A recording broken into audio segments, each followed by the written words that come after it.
And they're just hearing from the ranking member of the committee that's going to be starting the hearings for Supreme Court nominee Judge Brett Kavanaugh this morning. The chair of the Senate Judiciary Committee is Chuck Grassley. He says he expects the hearings for the Supreme Court nominee to last 3 or 4 days. Today we'll be hearing opening statements here in this hearing room in the Hart Senate office building. Number of people in line just outside waiting to get in, including protesters. Today, introductions of the judge by Ohio Senator Rob Portman, who's helped lead the efforts in the Senate to confirm him. We'll also be hearing introductions by former Secretary of State Condoleezza Rice, who worked with Judge Kavanaugh at the White House during President George W. Bush's administration. And then we'll also hear from Lisa Blatt today. She's an attorney and a former clerk to Justice Ruth Bader Ginsburg. But Lisa Blatt wrote an opinion in Politico supporting the Kavanaugh appointment. Just taking a look here in the confirmation hearing room as we await, about 15 minutes away from now, the confirmation hearing for Judge Brett Kavanaugh to begin.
Good morning.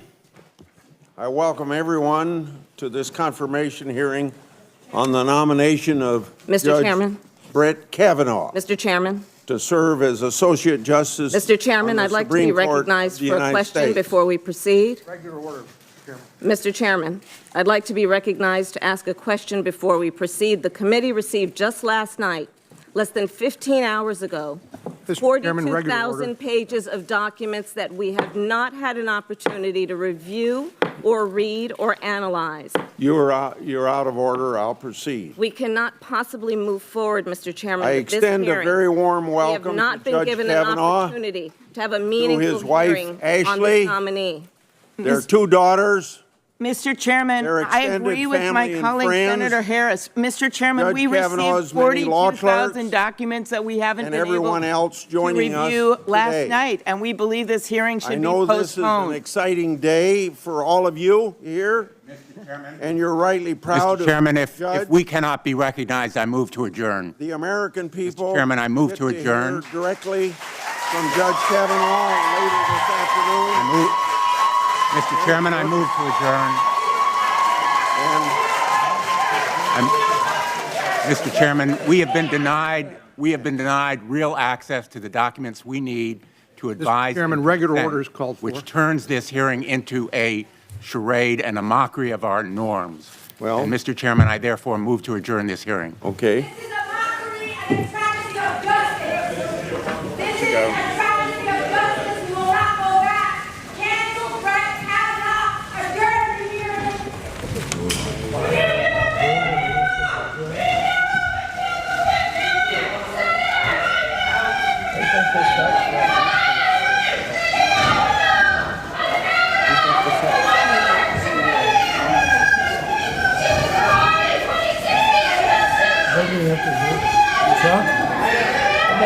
Command order. Chuck. The motion to adjourn. We're not in executive session. Mr. Chairman, I ask for a roll call vote on my motion to adjourn.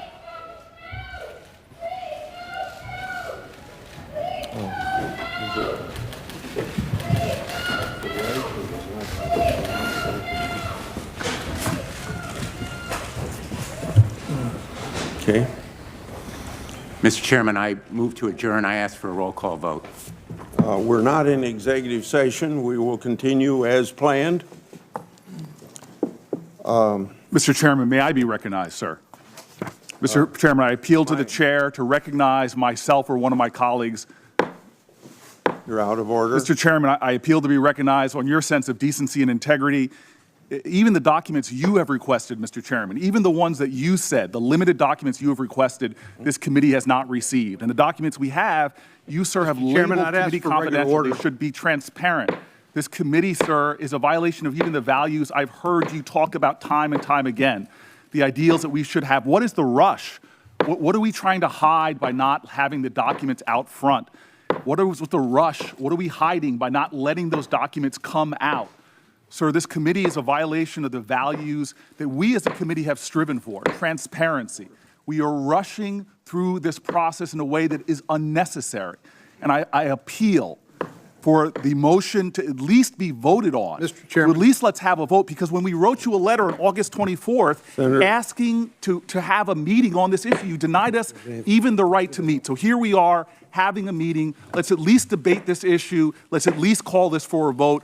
I appeal to your sense of fairness and decency, your commitments that you've made to transparency. This violates what you have even said and called for, sir. You've called for documents, you yourself, limited documents. We thought there should be more. We have not received the documents that you have even called for. So, sir, based upon your own principles, your own values, I call for at least to have a debate or a vote on these issues and not for us to rush through this process. Mr. Chairman. Senator. Mr. Chairman, Senator, I've heard calls for I'd like to regular respond. order. I'd like to respond to Senator Booker. Senator Booker, I think that I respect very much a lot of things you do, but you spoke about my decency and you spoke about my decency and integrity, and I think are taking advantage of my decency and integrity. So.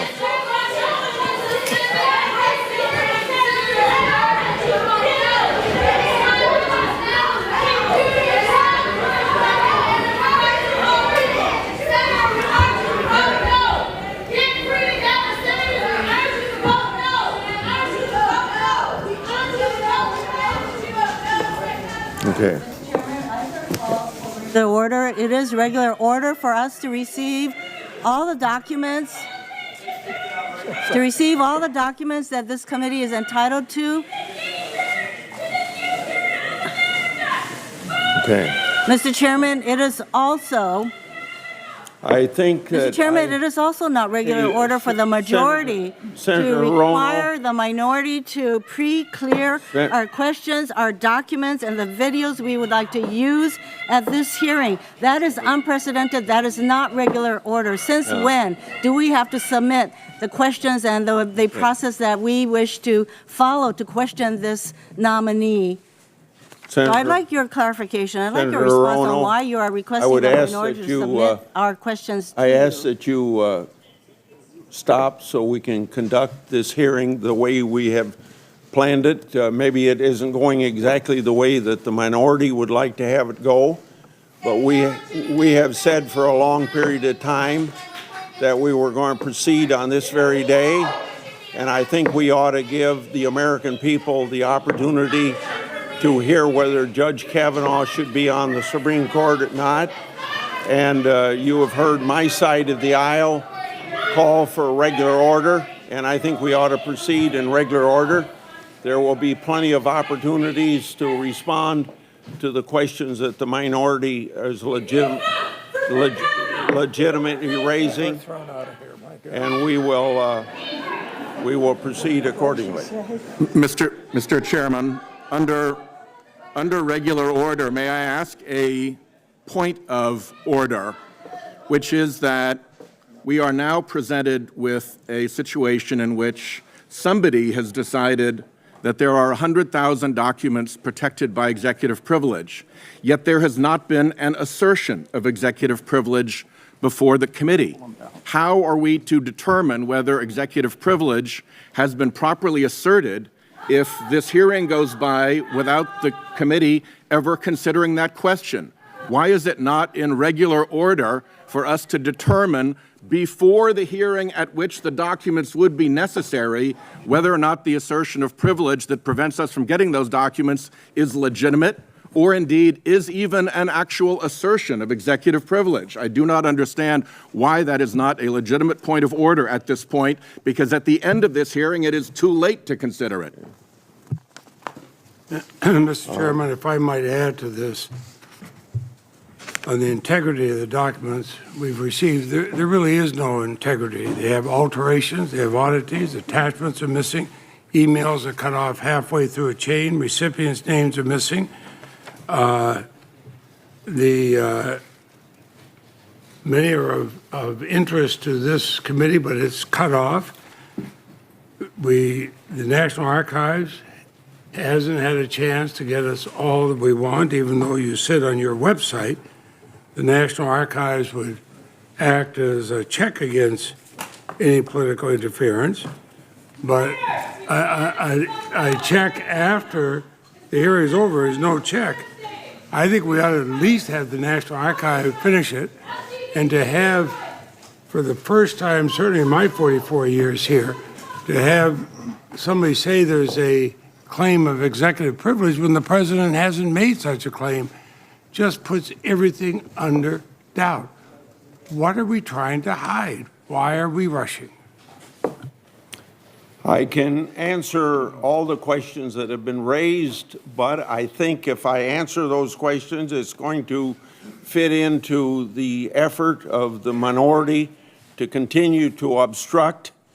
And I don't think that that's fair to our judge. It's not fair to our constitutional process.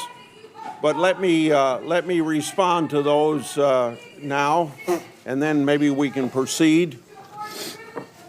My colleagues on the other side are accusing the administration of using executive privilege to hide documents from the committee. I want to say why they're wrong.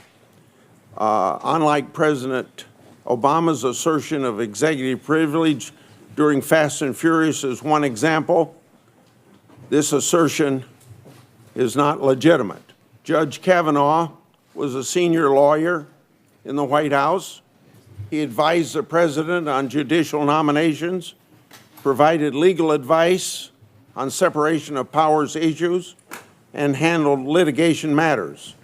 As the Supreme Court has put it, quote, unless the president can give his advisors some assurance of confidentiality, a president could not expect to receive the full and frank submissions of facts and opinions upon which the effective discharge of his duties depends, end of quote. The issues Judge Kavanaugh worked on are exactly the sort of issues that require, according to the Supreme Court, some assurance of confidentiality. We in the Senate and everyone else in America expect exactly the same sort of confidentiality.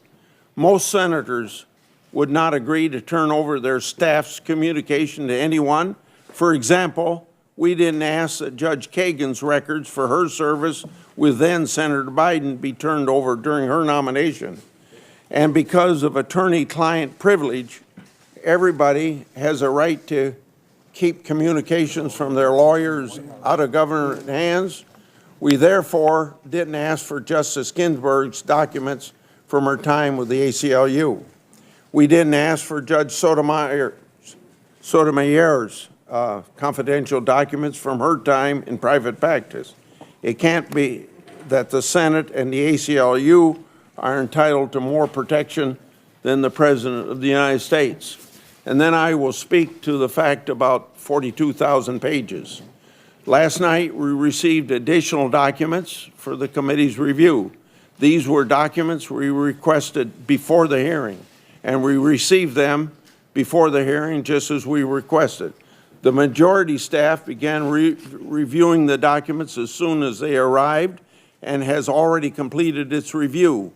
There is thus absolutely no reason, that's no reason to delay the hearing. We have received and read every page of Judge Kavanaugh's extensive public record.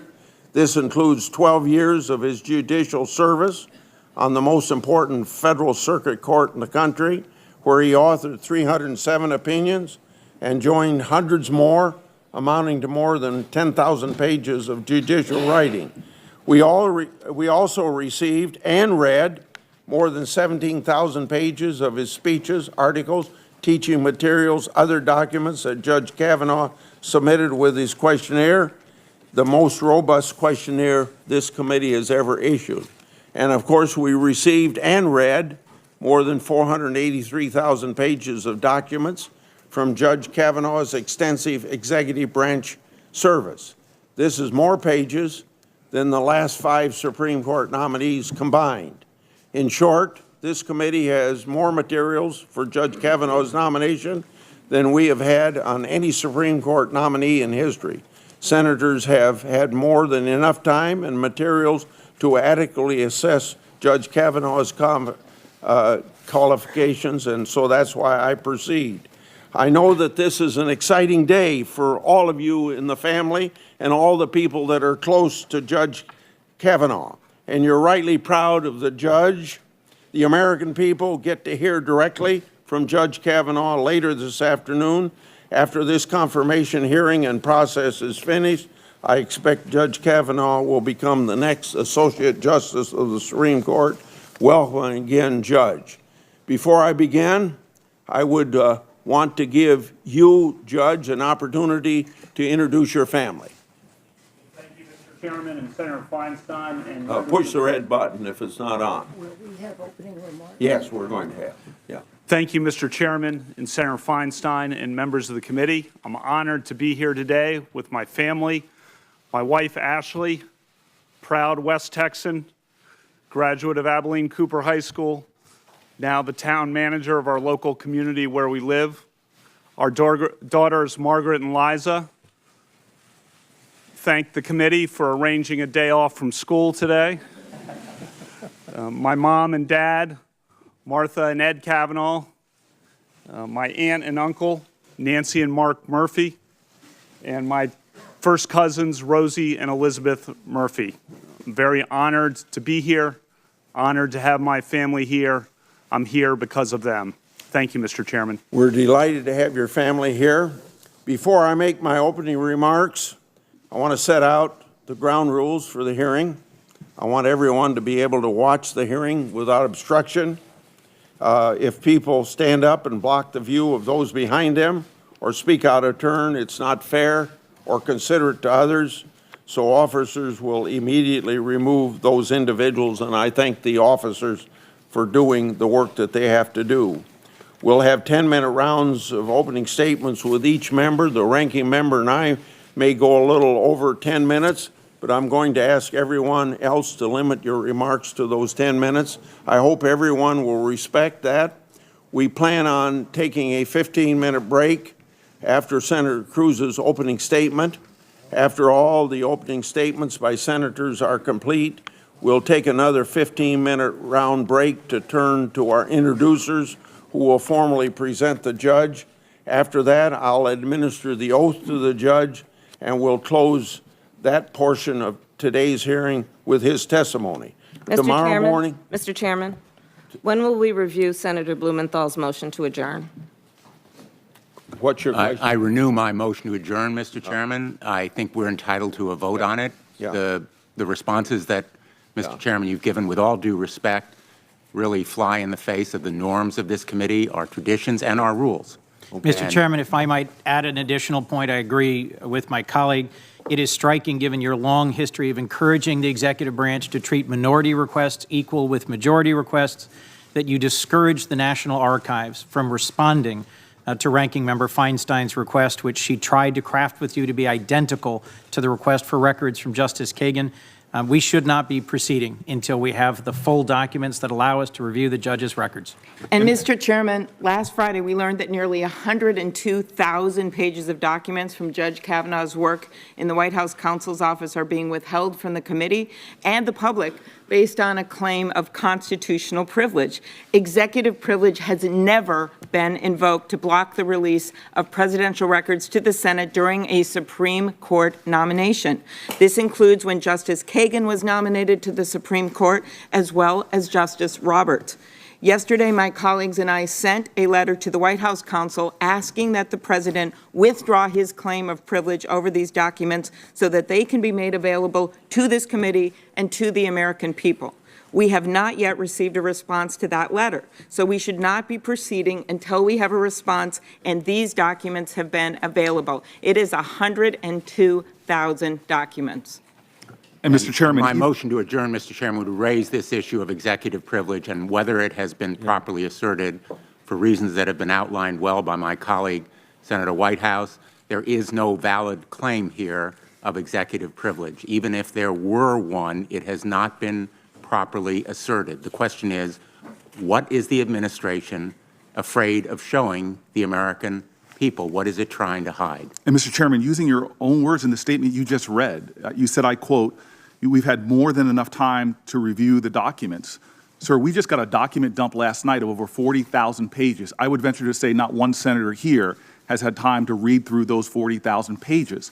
And so we are continuing to rush through this process, a process that deserves to be scrutinized. I support Senator Blumenthal's motion to adjourn, and I hope that we could at least have a vote on that motion. Mr. Chairman, I think you'd be hard-pressed to find a court in the country that would not give a party litigant a continuance when the party on the other side did a 42,000-page document dump after close of business the night before trial.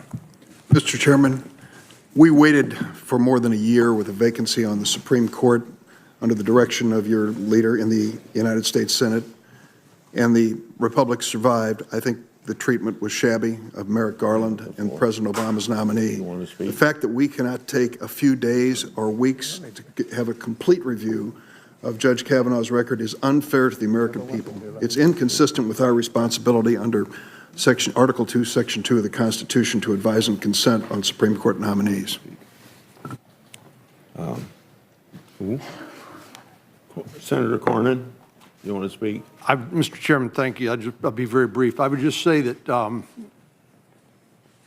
Senator Whitehouse has suggested that we handle this hearing like a court of law.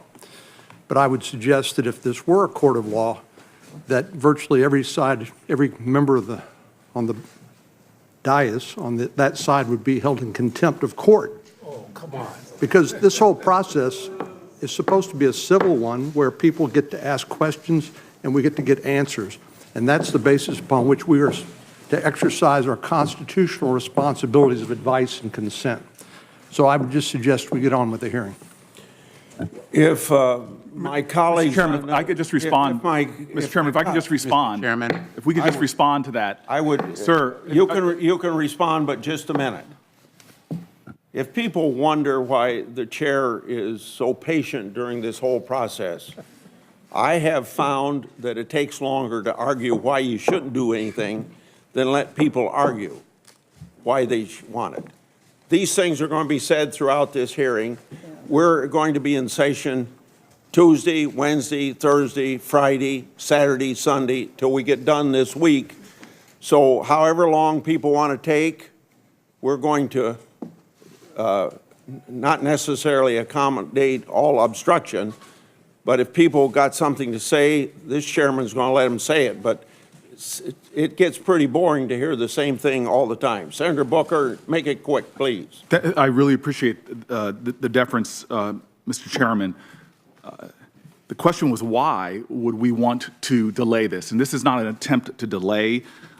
This is an attempt to be fully equipped to do our constitutional duty, which everybody, Republicans and Democrats on this committee, take seriously.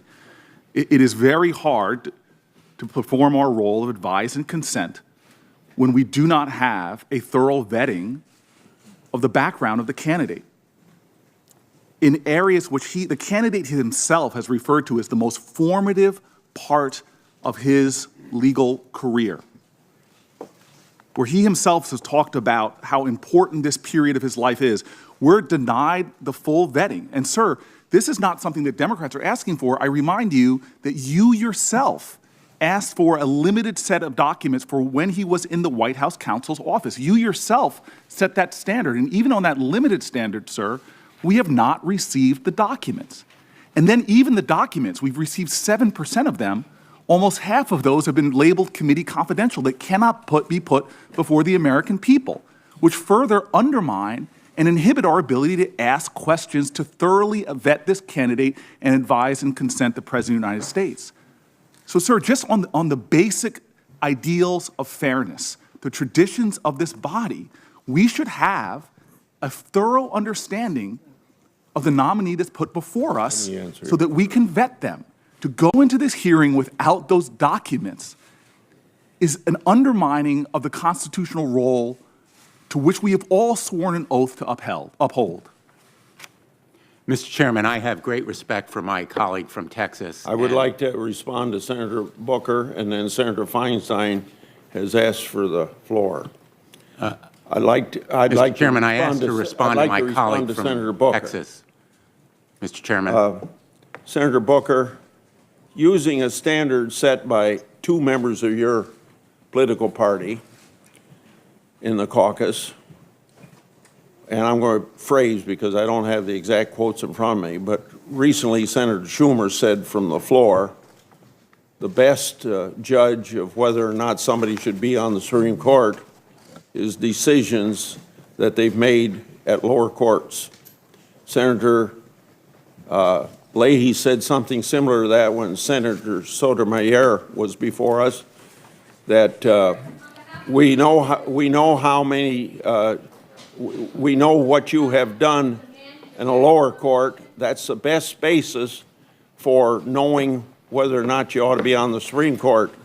So we have 307 cases that this nominee has written decisions on as a basis for that, and we've got 488,000 other pages, and maybe the senators haven't read them, but their staff is fully informed, because last night before 11 o'clock on the 42,000 pages that have come to our attention, the staff on the Republican side has gone through them. But, sir, then why did you ask for the White House counsel documents? If they were not germane to this hearing, why would you even ask for them? Senator Feinstein. For the record, that's a rate of 7,000 pages per hour. That's superhuman. Yeah.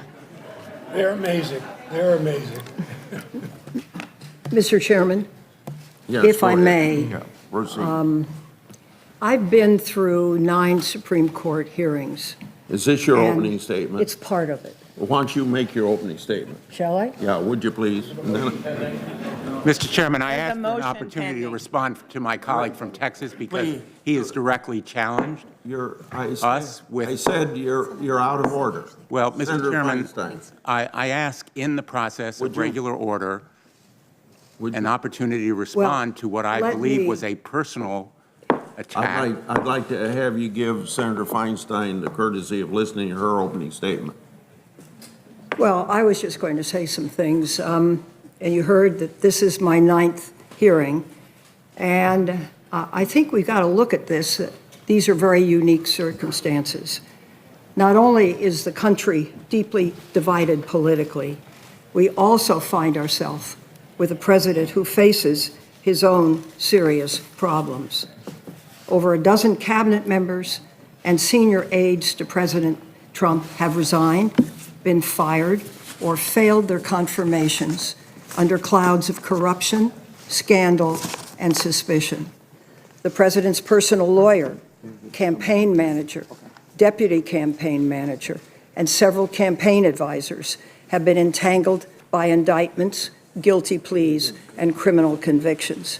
So it's this backdrop that this nominee comes into when what we're looking at is he within the mainstream of American legal opinion, and will he do the right thing by the Constitution? We are also experiencing the vetting process that has cast aside tradition in favor of speed. When Justice Scalia died, Republicans refused to even a meeting in their office with President Obama's nominee, and held the seat open for 1 year. Now, with a Republican in the White House, they've changed their position. The majority rushed into this hearing and is refusing to even look at the nominee's full record. In fact, 93% of the records from Kavanaugh's tenure in the White House as counsel and staff secretary have not been provided to the Senate, and 96% has not been given to the public. We do know what the White House thinks of this nominee. Don McGahn, the White House counsel, spoke to the Federalist Society and made clear Brett Kavanaugh is exactly the kind of nominee the president wanted. In his speech, Mr. McGahn discussed President Trump's 2 lists of potential Supreme Court nominees. One, he said, was filled with mainstream candidates. The other list included candidates that are kind of too hot for prime time, the kind that really would be really hot in the Senate. Probably people who have written a lot. We really get a sense of their views, the kind of people that make people nervous. That's a quote. Now, what I'm saying, this is the backdrop into which we come into this situation. So, yes, there is frustration on this side. We know what happened with the prior nominee, the last one President Obama presented to us. He never even got a meeting. He never got a hearing. He never got a vote. And now the rush to judgment and the inability to really have a civil and positive process ends up being the result. I really regret this, but I think you have to understand the frustration on this side of the aisle. Everyone on this side of the aisle wants to do a good job. They want time to be able to consider what the findings are. And there are tens of thousands of pages of emails and other items which could constitute findings on a whole host of major subjects that this nominee may be faced with. And they're serious. The torture issues, all of the Enron issues that he's been through, all of the kinds of things that we want to ask questions about. So, I mean, understand where we're coming from. It's not to create a disruption. It's not to make this a very bad process. It is to say, majority, give us the time to do our work so that we can have a positive and comprehensive hearing on the man who may well be the deciding vote for many of America's futures. Mr. Chairman, I renew my motion to adjourn and Senator Harris's motion to postpone. I ask for a second. Second the motion. Mr. Chairman, I ask for a vote. Yeah. I ask that we I don't know. reconvene in I shouldn't executive have to- session I and have a shouldn't have vote. to explain to you, we're having a hearing. It's out of order. We're not in executive session. That'd be the proper forum for entertaining motions. I ask that we reconvene so- in executive session. We won't vote on Senator Blumenthal's suggestion. We won't follow your suggestion. Well, it's a motion, Mr. Chairman. To go into executive session. Motions would not be proper at this time. Mr. Chairman, it's a pending motion before the committee.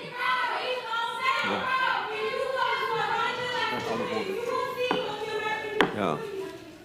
Mr. Chairman, if there is no vote on this motion, which has been properly seconded and which could be given a vote in executive session, this process will be tainted and stained forever. I'm asking as a member of this committee, it's my right to do so, that we vote on my motion to adjourn and Senator Harris's motion to postpone, and that we do it in executive session, which can be easily and quickly convened right now. Yeah.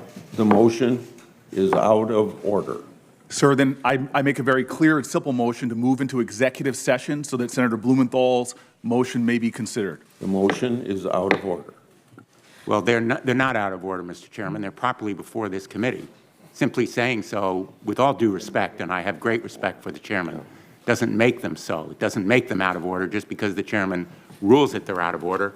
We have a number of excellent lawyers in this room, and I ask that this body now do what its responsibility is, to have an executive session so we can vote on a motion to adjourn, and then we can deliberately and thoughtfully consider the documents that have been presented and also review the committee documents that have been marked confidential without any reason or rationale. The motion is denied. Sir, how long would that take? 10 minutes for us to have a motion and a vote on this process? I don't understand what the rush is that we can't even let senators vote on what is a very important motion germane to our constitutional duties before this body, before we proceed. I don't understand. It won't take that much time. What is the rush? What are we afraid of to hold a vote on the motions before us? Mr. Chairman. Mr. Chairman. Senator Kennedy. Thank you, Mr. Chairman. I have a question about the process. I understand my colleague's point, and I understand they feel strongly about this. But what are going to be the ground rules today? Are we going to be allowed to interrupt each other, interrupt a witness? No. Are we going to, should we seek recognition from the chair? I just want to understand the ground rules.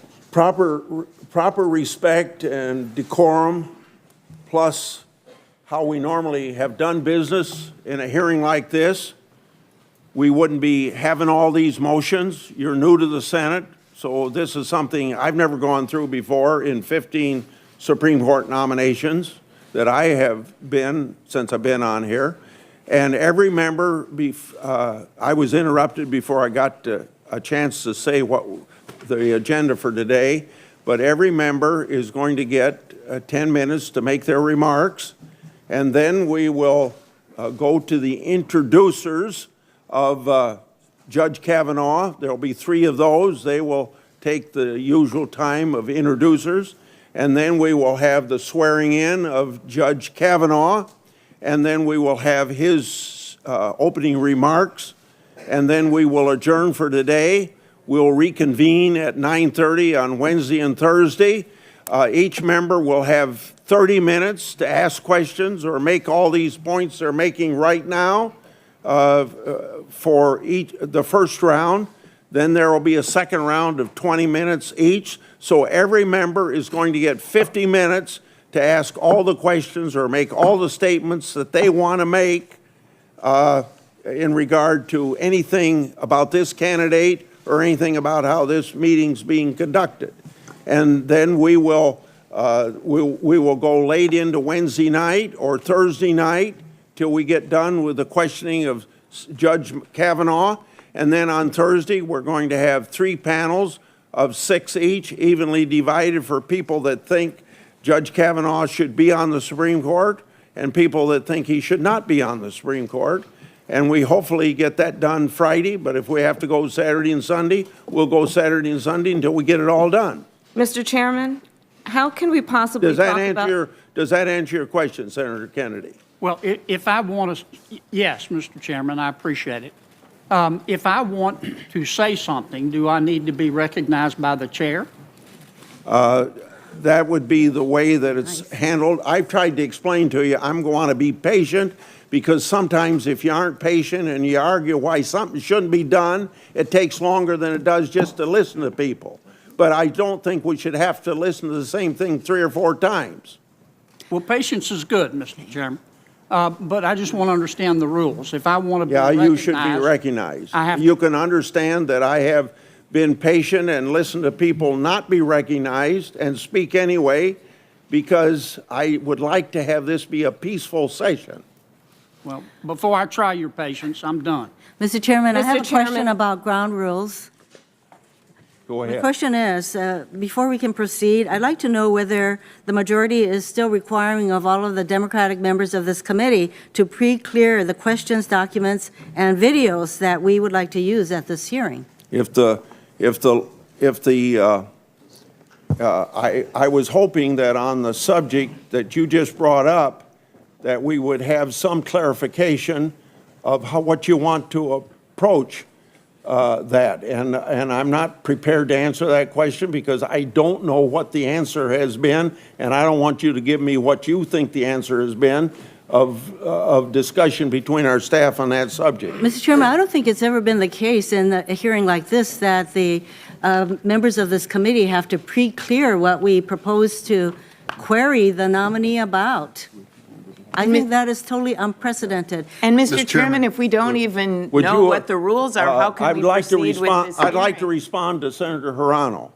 The reason why we're having that discussion is, at least in my time on this committee and for 15 nominations, we've never had a request for a video.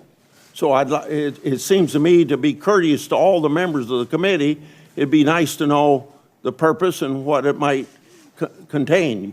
Any questions you want to ask, you can ask questions. It isn't about what questions you were going to ask. It's about the presentation of something that's never been a part of a Supreme Court hearing in the past. Mr. Chairman. Who wanted? Mr. Chairman. Yes, I think I'll go back and forth. Senator Tillis. Mr. Chairman, I'm confused because I heard earlier that this was a reaction to the document releases last night, but I'm reviewing a tweet from NBC that said Democrats plotted coordinated protest strategy over the holiday weekend, all agreed to disrupt and protest the hearing, sources tell me. And subsequent Dem leader Chuck Schumer led a phone call, and committee members are executing now. So I just want to be clear, none of the members on this committee participated in that phone call or that strategy before the documents were released yesterday. Is this, are you suggesting that this allegation is false? Mr. Chairman, may I This is outrageous. Senator Durbin. Mr. Chairman, there was a phone conference yesterday, and I can tell you at the time of the phone conference, many issues were raised. One of the issues was the fact that over 100,000 documents related to Judge Kavanaugh have been characterized by the chairman of the committee as committee confidential. I have been a member of this committee for a number of years. Committee confidential documents have been really limited to extraordinary circumstances. As an example, if someone is accused of taking drugs during the course of an investigation, and I'm not making any suggestion that that is even the case or close to it here, it was done in a confidential setting, in fairness to the nominee. And the same thing on DUIs and the like. We used it in extremely rare circumstances where we would meet after this committee hearing and sit down, and it usually related to a handful of pages or a handful of document references. Instead, what we found now is that we are seeing hundreds of thousands of documents characterized as committee confidential unilaterally. It's not done on a bipartisan basis. It's being done by the chairman. So one of the discussions yesterday was this whole question of whether this committee is going to hear a nominee for a lifetime appointment to the highest court in the land without access to basic information about his public record. His public record as Secretary to the President of the United States, Staff Secretary. 35 months of public service, we've been told, cannot even be considered. The documents of that service cannot even be considered. So I'd say to the gentleman, or the senator from North Carolina, there was a conversation yesterday about these documents. I had no idea that at 11 o'clock last night, 42,000 more documents would be put on top of us, and we'd be asked to take them up today. So it added insult to injury. Mr. Chairman, Chairman, I ask to be recognized under Rule 4. Rule 4 states, the chairman shall entertain a non-debatable motion to bring a matter before the committee to a vote. If there is objection to bring the matter to a vote without further debate, a roll call of the committee shall be taken, and debate shall be terminated if the motion to bring the matter to a vote without further debate passes with 11 votes in the affirmative, one of which must be cast by the minority. I ask for a vote on my motion to adjourn under Rule 4, Mr. Chairman. These are rules that we are obligated to follow. The chairman has no right, with all due respect, to simply override them by fiat. Yeah. We are obligated. We're obligated by that rule in executive session. We're not in executive session. I would respond. I would respond to the issues brought up by Senator Durbin about confidential documents. I was criticized for my decision to receive some documents on committee confidential, but I'm doing exactly what I did during Justice Gorsuch's confirmation and what Chairman Leahy did during Justice Kagan's. This is another example of treating regular committee practices as somehow out of the ordinary. Presidential records that we receive often contain highly sensitive advice to the president, as well as personal privacy information like full names, date of birth, Social Security numbers, and bank account numbers. Like my predecessor, I agreed to receive some presidential records as committee confidential so that both Democrats and Republicans could begin reviewing Judge Kavanaugh's materials much earlier. I don't know why my Democrat colleagues object to receiving documents faster. But not all of these presidential records remain confidential. In fact, nearly 2/3 already became public. These records are posted on the committee's public website and available to the American people. As a result, we provided unprecedented public access to a record number of presidential records and did it in record time. The most sensitive presidential records remain committee confidential under federal law, just as they were during the nominations of Kagan or Gorsuch. But we have expanded access to these documents also. Instead of just providing access to committee members, we provided access to all 100 senators. Instead of just providing access to a very few committee aides, we provided access to all committee aides. And instead of just providing access to physical binders of paper, we provided 24/7 digital and searchable access. This is unprecedented access to committee confidential material. I'd also like to add that my staff set up workstations and have been available 24/7 to help senators who are not on committee access confidential materials, but not one senator showed up.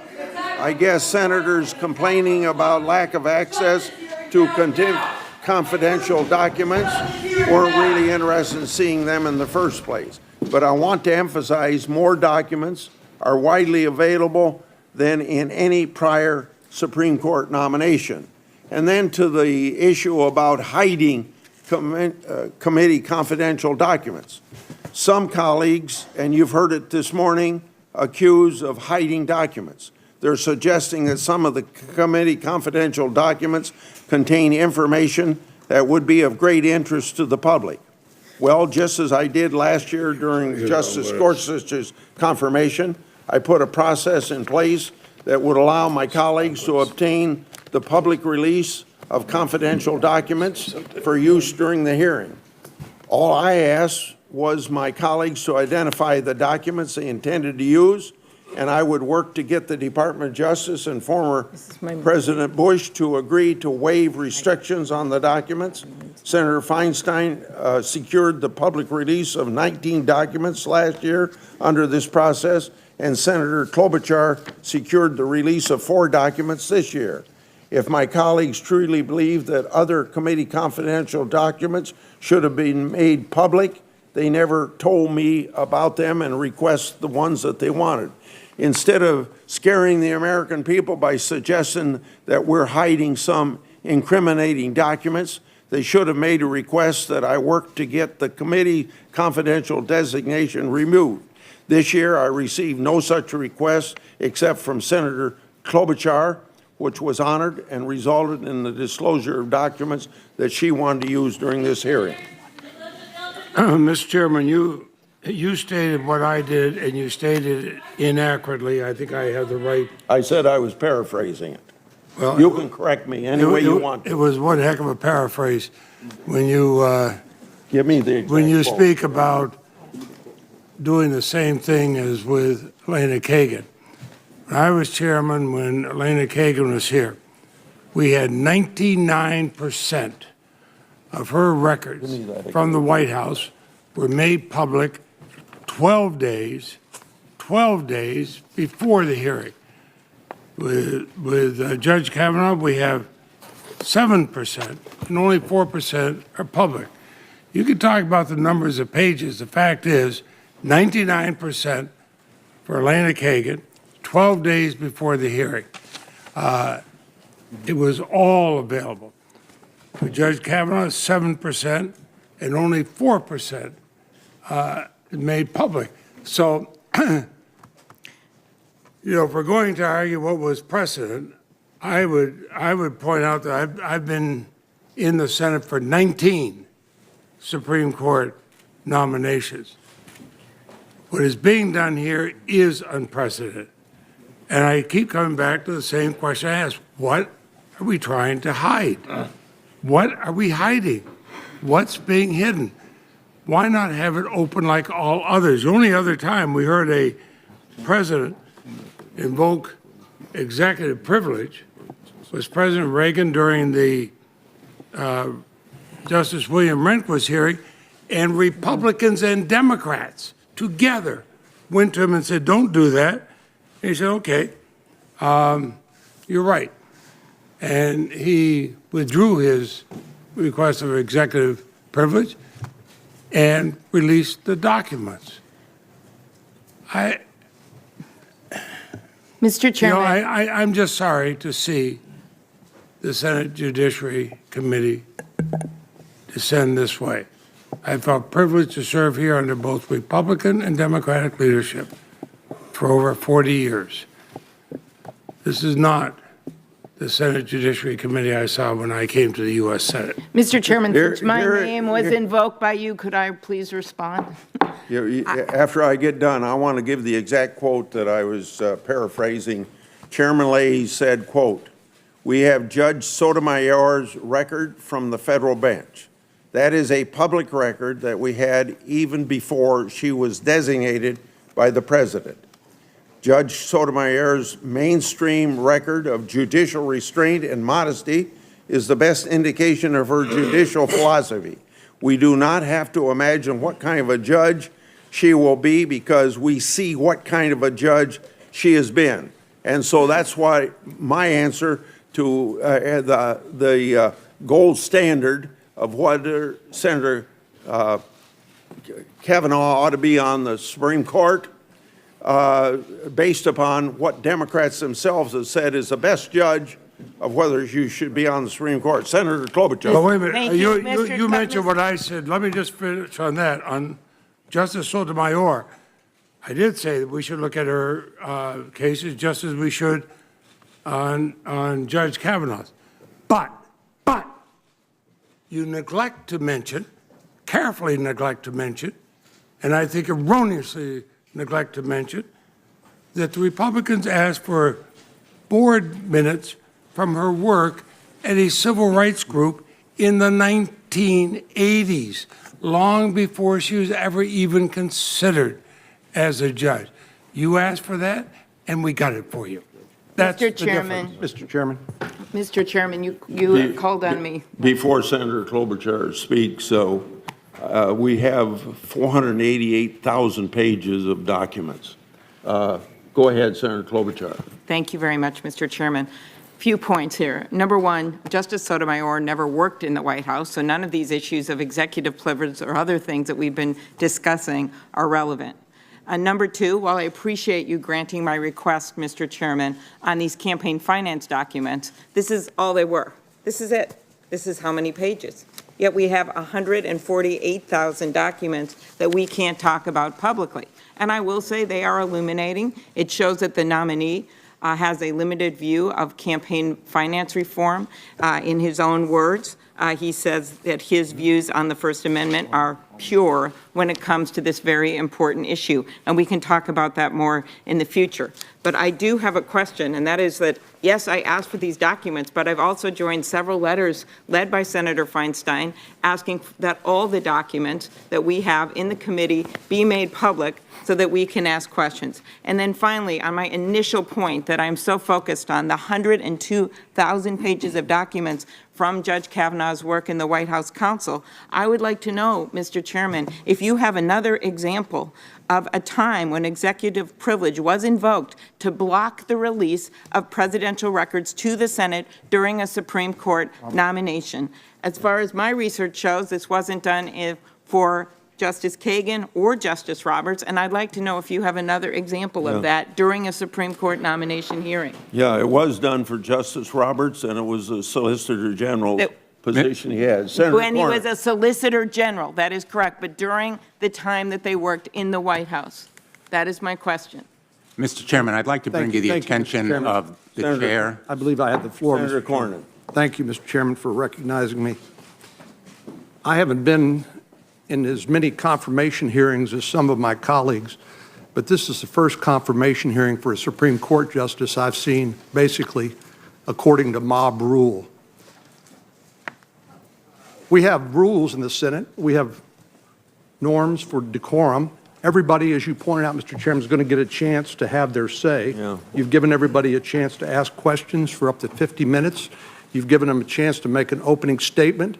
Any one of our colleagues can step out here and talk to the press and make whatever comments they want to the press and tell the world how they feel about this.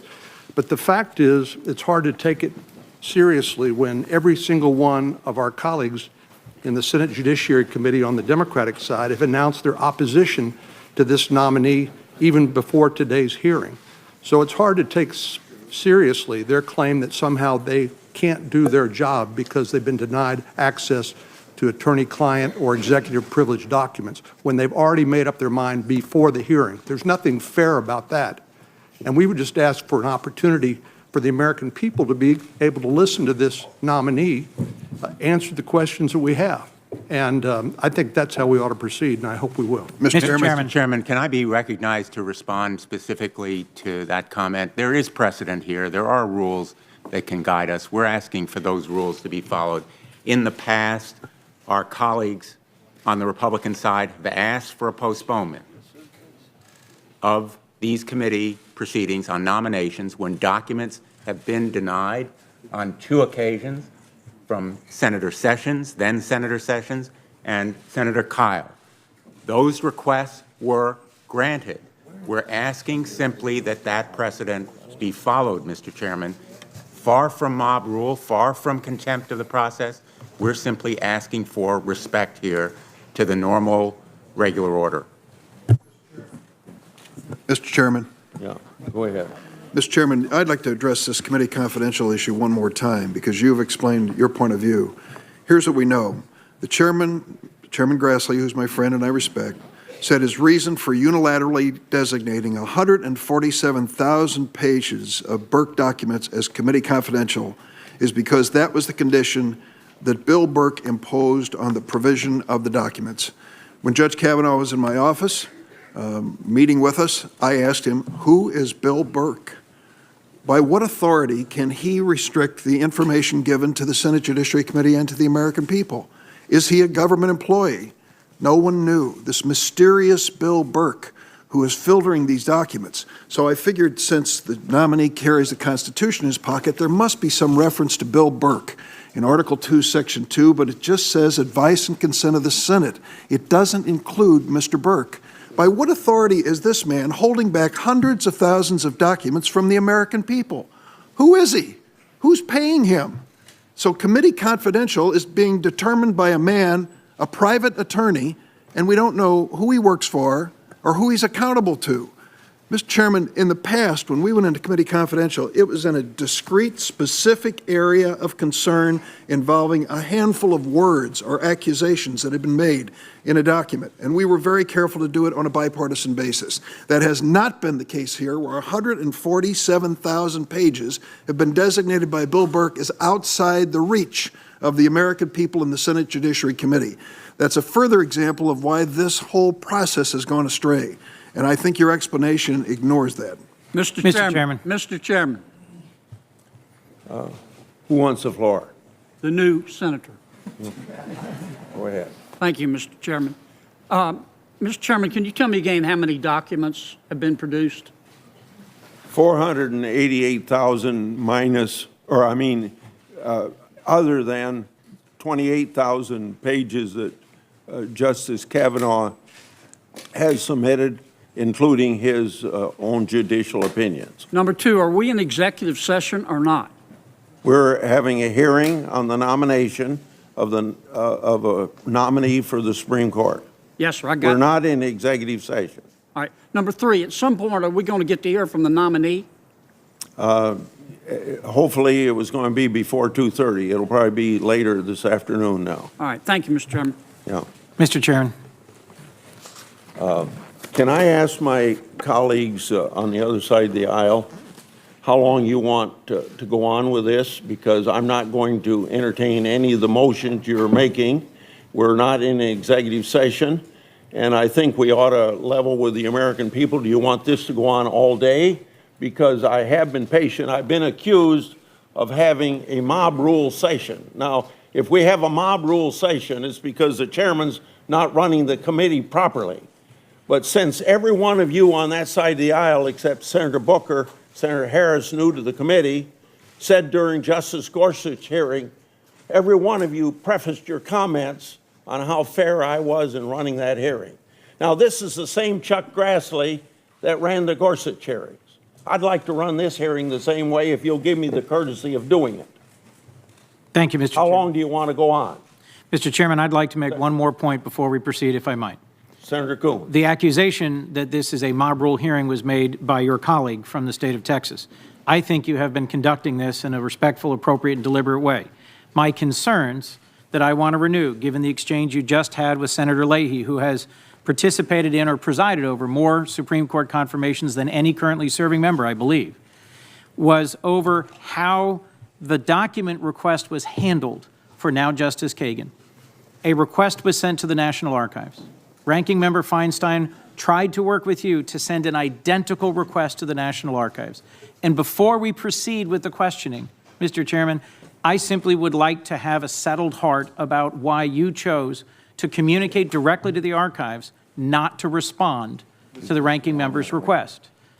Members of this committee have raised issues about an unprecedented committee process by which documents were blocked, by which they were considered classified, and by which we have been blocked from being able to share them with the American people or ask questions based on them. This is unprecedented. That's why, as you put it, this side seeks to raise issues to establish ground rules before we proceed. You've asked an appropriate question.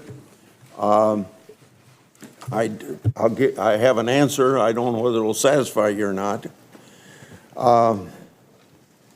Those documents are the least useful in understanding his legal views and the most sensitive to the executive branch. And let me emphasize the most sensitive to the executive branch. The staff secretary serves as an inbox and outbox to the Oval Office. And if you're going to have opportunities to ask the nominee himself what he did then, but I'm giving you my judgment about being a person that primarily was responsible for managing the paper that crosses the president's desk. His job, and if I'm wrong, he can satisfy you otherwise in your questions you wanted to ask him, but his job was to make sure the president sees the advice of other advisors, not as staff secretary providing his own advice. One of President Clinton's staff secretaries, Todd Stern, described the job this way. I quote, "The staff secretary's job is not to influence the president, but to ensure he gets a balanced diet of viewpoints from all relevant people on the staff. You're certainly not trying to put your thumb on the scale between options." Reviewing Judge Kavanaugh's staff secretary documents would teach us nothing about his legal views. For that, we have the 307 opinions that he wrote and the hundreds more joined, totaling more than 10,000 pages of judicial writings. We also have more than 17,000 pages of speeches, articles, teaching materials, and other materials that Judge Kavanaugh attached to his 120-page written response, which I think it was a judiciary's questionnaire, was probably the most robust questionnaire ever submitted to a Supreme Court nominee. We also have more than 480,000 pages of emails and other documents from Judge Kavanaugh's service as an executive branch lawyer. This is 500,000 pages of paper, more than the last 5 confirmed Supreme Court nominees combined. In addition to not shedding light on Kavanaugh's legal views, the staff secretary documents are very sensitive to the executive branch. Let's emphasize that word sensitive. These documents contain highly confidential advice, including national security advice, that went directly to the president from his advisors. It would threaten the candor of future advice to presidents if advisors knew their advice would be broadly disclosed. Senators have more documents for Judge Kavanaugh than any nominee in Senate history. Democratic leaders insistent on getting staff documents, I think, was a way of not having this hearing take place at this particular time. So can I proceed, members of the Democratic Caucus? Mr. Chairman, if I may be recognized for one final After point. you're done, can I proceed to my opening statement? I'll defer to my colleagues, but just as a point of information, we sent a letter to you, Mr. Chairman, 7 days ago regarding the committee confidential nature of the documents and asked that they would not be designated committee confidential. As another point of information, it is my understanding there are 6 to 7 million pages of documents regarding this nominee. And it is my understanding, with all due respect, Mr. Chairman, that you've only requested 10 to 15% of the total. I appreciate that there are a lot of pages of documents, but we have to have this conversation in the context of the total and the fact that we've only been given, by your request, 10 to 15% of those documents. And my final point is this. I got it. This is a hearing about who will sit on the highest court of our land. This is a hearing that is about who will sit in a house that symbolizes our system of justice in this country. And some of the most important principles behind the integrity of our system of justice is that we have due process and we have transparency. That is why we have public courtrooms. That is why we have requirements in courts of law in our country, that there will be transparency, that both parties will be given all relevant information. We can argue then as to the weight of the documents and the significance, but not as to whether or not they're admissible. So I object. I ask that we renew and revisit Senator Blumenthal's motion to suspend, or my motion to postpone this hearing. Thank you. Okay. Thank you. Mr. Chairman. I appreciate the courtesy of the Democrats for me to proceed. May I just have one last opportunity? Please go on ahead. my motion. Thank Please, you, Mr. Chairman. please go And ahead. I appreciate your giving me the floor. I've made a motion that is properly before this committee. The chairman said earlier that he has never been through a confirmation process like this one. The reason is that no administration in the past has engaged in this kind of concealment. That's the reason, very simply. It is not the chairman's doing, necessarily. It is this administration that has concealed and hidden documents from us and from the American people. And so I renew my motion that we adjourn so that we can access the documents we need, review them in a deliberate and thoughtful way. Much has been done for colleagues in the past when they have requested it, and as is required under Rule 4 of our rules, there is no requirement that we be in executive session to follow this rule, Mr. Chairman. And I respectfully ask that we follow our rules, that we proceed in accordance with those norms. And I know the chairman has great respect for open government, for whistleblowers, for sunlight as the best disinfectant. We need some sunlight in this process. Thank you, Mr. Chairman. And I again renew my motion to adjourn, which has been seconded by Senator Whitehouse. Denied because we're not in executive sessions. I will proceed with my... Mr. Chairman, before you proceed, I'd just like to make one correction. There is a misconception as to what White House staff secretaries do. And in fact, two past staff secretaries, Todd Stern and John Podesta, wrote an op-ed in July 30, 2018, Washington Post titled, "Staff Secretaries Aren't Traffic Cops. Stop treating Kavanaugh like he was one." And in fact, Judge Kavanaugh himself has acknowledged the importance of the time that he was White House staff secretary. So why, Mr. Chairman, you and the others on your side keep saying that this was a kind of a nothing kind of a job, nothing could be further from the truth. And this is why we are so adamant about requesting these documents that the judge himself, the nominee himself, has said were among the most formative time of his adult life. Thank you, Mr. Chairman. Of course, that's why we have this hearing. Judge Kavanaugh, We don't have the documents. Judge Kavanaugh will have an opportunity to answer every question about his role in almost anything he's done in his lifetime, I assume. Mr. Chairman. Mr. Chairman, may I be recognized, sir? Yeah, will you be the last one, or do you want to go on all afternoon? I can't speak for my colleagues, but a lot of people I have a lot of respect for on this committee, especially some of the new folks. I just want to answer in the most plain-spoken way I can possibly do. Is we're expected to evaluate a nominee who has a vast record. And if you look, and a lot of numbers have been cited, 10,000 here, 40,000 here, 100,000 here, but in the entire body of his record, sir, we've only have 10% of his record we've been able to evaluate. 90% of it has been withheld from senators, 90% of his record. So we're asking to evaluate a candidate, to have intelligent questions and insights into his record, but we only have 10% of that record. We can go on and on about the numbers of documents, 100,000, 10,000, but the fact is we are about to proceed with a historic hearing. We're about to proceed towards having a hearing on someone having a lifetime appointment on the most important court in the land that will effectuate so many of the areas of American life, from civil rights to women's rights to access to health care. All of this stuff is being decided, and we're going into this only having 10%, access to 10% of the body of work of this man's career. That seems to me just common sense. 90% is missing right now. Just common sense says we should have access to thoroughly evaluate this person. We're not asking for anything out of the ordinary.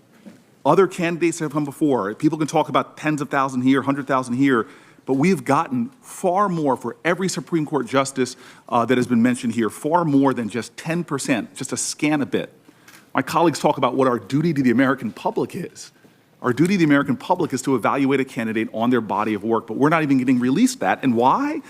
Because some political person, not a person who holds public office, not because, I mean, it's unprecedented to think that this committee has ceded its role to a partisan outside lawyer. And so here we're about to go forward with just 10% of this person's record to evaluate, to base our questions on, to investigate. 90% is being withheld. Just common sense would say that that's not fair, that's not right, it undermines our ability to do our job. It is just plain wrong.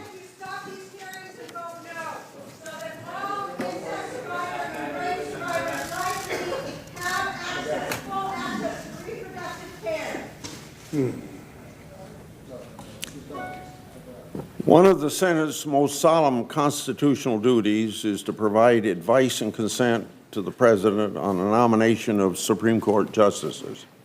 We're here this week to hear from Brett Kavanaugh, to hear about his exceptional qualifications, his record of dedication to the rule of law, and his demonstrated independence, and his appreciation of the importance of the separation of powers. Indeed, to protect individual liberty, the framers designed a government of three co-equal branches, strictly separating legislative, executive, and judicial powers. The framers intended for the judiciary to be immune from the political pressures the other two face. That is, so that judges would decide cases according to the law and not according to popular opinion. Now, 230 years after ratification, our legal system is the envy of the world.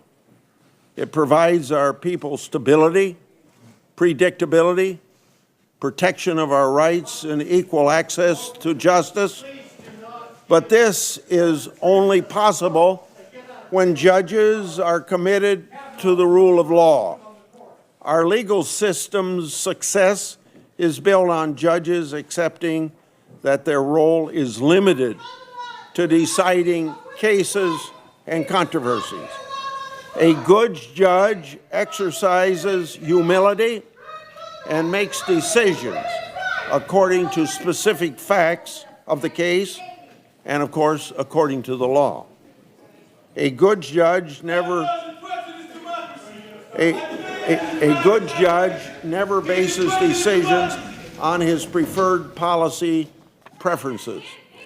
A good judge also has courage, recognizing that we have an independent judiciary to restrain judges when that government exceeds lawful authority.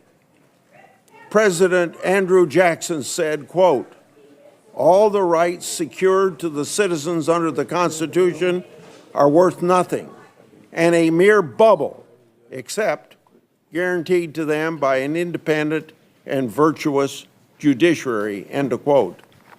Confirmation hearings for Supreme Court nominees are a very important opportunity to discuss the appropriate role of judges. As I see it, and I expect many of my colleagues will agree, the role of the judge is to apply the law as written, even if the legal result is not one the judge personally likes. Justice Scalia has often been quoted because he was fond of saying, if a judge always likes the outcome of the cases he decides, he is probably doing something wrong. I don't want judges who always reach a liberal result or a conservative result. I want a judge who rules the law the way the law requires. Judges must leave lawmaking to the Congress, the elected representatives of the people. Judges and justices have lifetime appointments. They can't be voted out of office if they legislate. Whereas if Congress legislates something that people don't like, then you can vote them out of office. That's why they're to interpret law and not make law. Now, some have a very different view of what a judge's role should be. According to this view, judges should decide cases based upon particular outcomes in order to advance their politics. But the American people don't want their judges to pick sides before they hear a case. They want a judge who rules based upon what the law commands. This is the reason why all Supreme Court nominees since Ginsburg have declined to offer their personal opinions on the correctness of precedent. Seeking assurances from a nominee on how he will vote in certain cases or how he views certain precedent undermines judicial independence and essentially asks for a promise in exchange for a confirmation vote. It's unfair and unethical. Indeed, what litigant could expect a fair shake if the judge has already prejudged the case before the litigant even enters the courtroom? I expect Judge Kavanaugh, in fact, it's my advice to him, to follow the example set by Justice Ginsburg and all nominees that followed her, that a nominee should offer, quote, no hints, no forecasts, no previews, end of quote, on how they will vote. Justice Kagan, when asked about Roe v. Wade, said the following, quote, I do not believe it would be appropriate for me to comment on the merits of Roe v. Wade other than to say that it is a settled law entitled to precedential weight. The application of Roe to future cases and even its continued validity are issues likely to come before the court in the future, end of quote. Senators were satisfied with these answers on precedent. So, senators should be satisfied if Judge Kavanaugh answers similarly. This is my 15th Supreme Court confirmation hearing since I joined the committee in 1981. 31 years ago, during my 4th Supreme Court confirmation hearing, liberal outside groups and their Senate allies engaged in an unprecedented smear campaign against Judge Robert Bork. As Mark Pulliam said in an op-ed over the weekend, quote, the Borking of Robert Bork taught special interest groups that they could demonize judicial nominees based solely on their worldview. Worse, character assassinations proved an effective tactic, nearly sinking Justice Clarence Thomas's appointment 4 years later. But he also said, continuing to quote, by confirming Judge Kavanaugh, the Senate can go some way toward atoning for shameful treatment of Justice Robert Bork 31 years ago, end of quote. Judge Kavanaugh is one of the most qualified nominees, if not the most qualified nominee that I've seen. A graduate of Yale Law School, clerking 3 federal judges, including a man he nominated to replace. He spent all but 3 years of his career in public service and has served as a judge for 12 years on the D.C. Circuit, the most influential federal circuit court. He has one of the most impressive records for a lower court judge in the Supreme Court. In at least a dozen separate cases, the Supreme Court adopted positions advanced by Judge Kavanaugh. The American Bar Association, whose assessment Democratic leaders have called the gold standard of judicial evaluations, rated Judge Kavanaugh unanimously well qualified. A review of Judge Kavanaugh's extensive record demonstrates a deep commitment to the rule of law. He has written eloquently that both judges and federal agencies are bound by the law Congress enacts. And he's criticized those who substitute their own judgment about what a statute should say for what the statute actually says. After President nominated Judge Kavanaugh, I said this would be the most thorough and transparent confirmation process in history. I say that statement even regarding all the discussion we've had this morning. It has proven to be, from Judge Kavanaugh's authoring 307 opinions, joined hundreds more, amounting to more than 10,000 pages. If submitted, he submitted 17,000 pages of speeches, articles, and other materials to the committee, along with this 120-page written response to the questionnaire that the committee set out. These adds up to 27,000 pages of Judge Kavanaugh's record already available to the American people, and we received just shy of 500,000 pages of emails and other documents from Judge Kavanaugh's service as an executive branch lawyer, which is more than we received for the last 5 Supreme Court nominees. Every one of these more than 483 pages of executive branch records are available to any senator 24/7.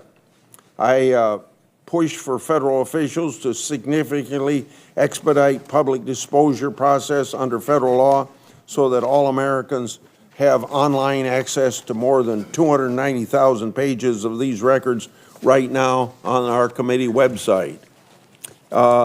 In short, the American people have unprecedented access and more materials to review Judge Kavanaugh than ever have had for a Supreme Court nominee.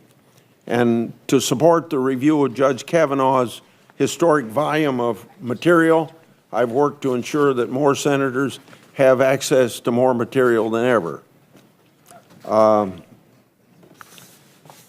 Since so much of the rest of my statement has been discussed this morning by what the Democrats have said, and I've answered a lot of it, I'm going to put the last 7 pages of my statement in the record, and I'm going to ask Senator Feinstein if she has more to say on her opening statement, and if she doesn't, I'll go to Senator Hatch. Or do you have Thank some? you. I do, Mr. Chairman. I will probably truncate it even so. But I think it's really important that people, as well as the judge, the nominee, understand how strongly we feel and why we feel that way. Yeah, I want to talk a little bit about one of the big decisions that we have the belief that, although you told Senator Collins that you believed it was settled law, the question is really, do you believe that it's correct law? And that's Roe v. Wade. I was in the 50s and 60s active, but first as a student at Stanford. I saw what happened to young women who became pregnant. And then subsequently, I sat as a appointee of Governor Brown's on the term setting and paroling authority for women in California who had committed felonies. And so I sentenced women who had committed abortions to state prison and granted them paroles. And so came to see both sides, the terrible side and the human and vulnerable side. And when you look at the statistics during those days, those statistics that the Guttmacher Institute has put out are really horrendous. For you, the president that nominated you has said, I will nominate someone who is anti-choice and pro-gun. And we believe what he said. We cannot find the documents that absolve from that conclusion. So what women have won through Roe and a host of privacy cases, to be able to control their own reproductive system, to have basic privacy rights, really extraordinarily important to this side of the aisle. And I hope the other side of the aisle as well.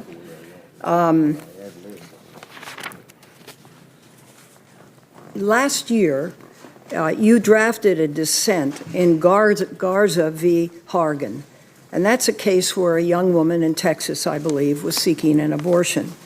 In that dissent, you argued that even though the young woman had complied with the Texas parental notification law, and secured an approval from a judge, she should nonetheless be barred. In making your argument, you ignored and, I believe, mischaracterized a Supreme Court precedent.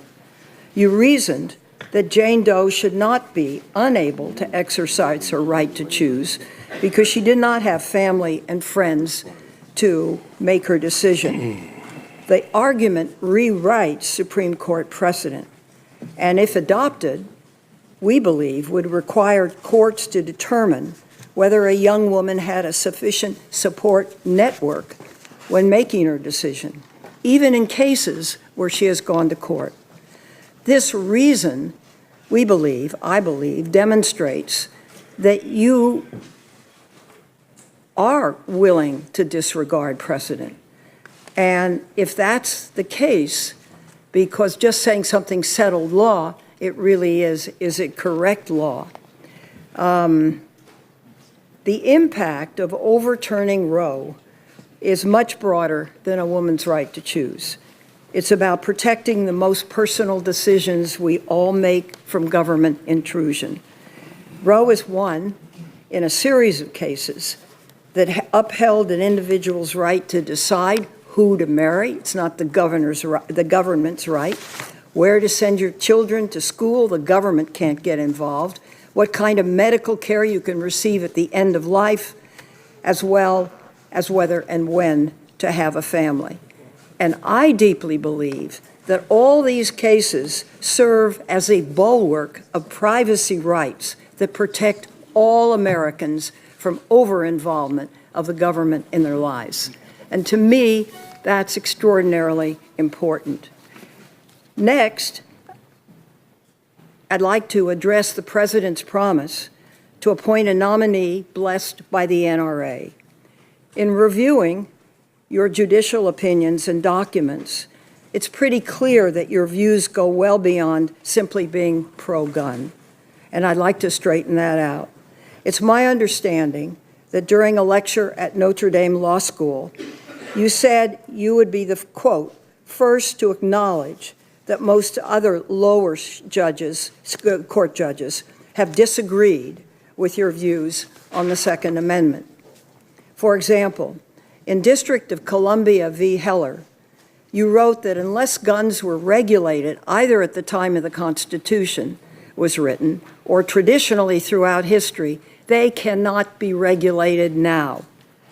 In your own words, gun laws are unconstitutional unless they are, quote, traditional or common in the United States. You concluded that banning assault weapons is unconstitutional because they have not historically been banned. And this logic means that even as weapons become more advanced and more dangerous, they cannot be regulated. Judge Easterbrook, as you know, a conservative judge from the Seventh Circuit, concluded that that reasoning was absurd, and he pointed out that a law's existence can't be the source of its own constitutional validity. In fact, I'm left with the fact that your reasoning is far outside the mainstream of legal thought, and that it surpasses the views of Justice Scalia, who was clearly a pro-gun justice. Even Scalia understood that weapons that are like M16 rifles or weapons that are most useful in military service can, in fact, be regulated. And there's no question that assault weapons, like the AR-15, were specifically designed to be like the M16. The United States makes up 4% of the worldwide population, but we own 42% of the world's guns. Since 2012, when 20 first graders and 6 school employees were killed at Sandy Hook Elementary, there have been 273 school shootings. This is an average of 5 shootings every month and a total of 462 children, teenagers, teachers, and staff shot and 152 killed. I care a lot about this. I authored the assault weapons legislation that became law for 10 years, and I've seen the destruction. If the Supreme Court were to adopt your reasoning, I fear the number of victims would continue to grow and citizens would be rendered powerless in enacting sensible gun laws. So this is a big part of my very honest concern. You're being nominated for a pivotal seat. It would likely be the deciding vote on fundamental issues. So during your time in the White House, when you were staff secretary, some people regard it as kind of a monitoring things going in and going out. But I think it's much more. And you yourself have said that that's the period of my greatest growth. And so we try to look at it.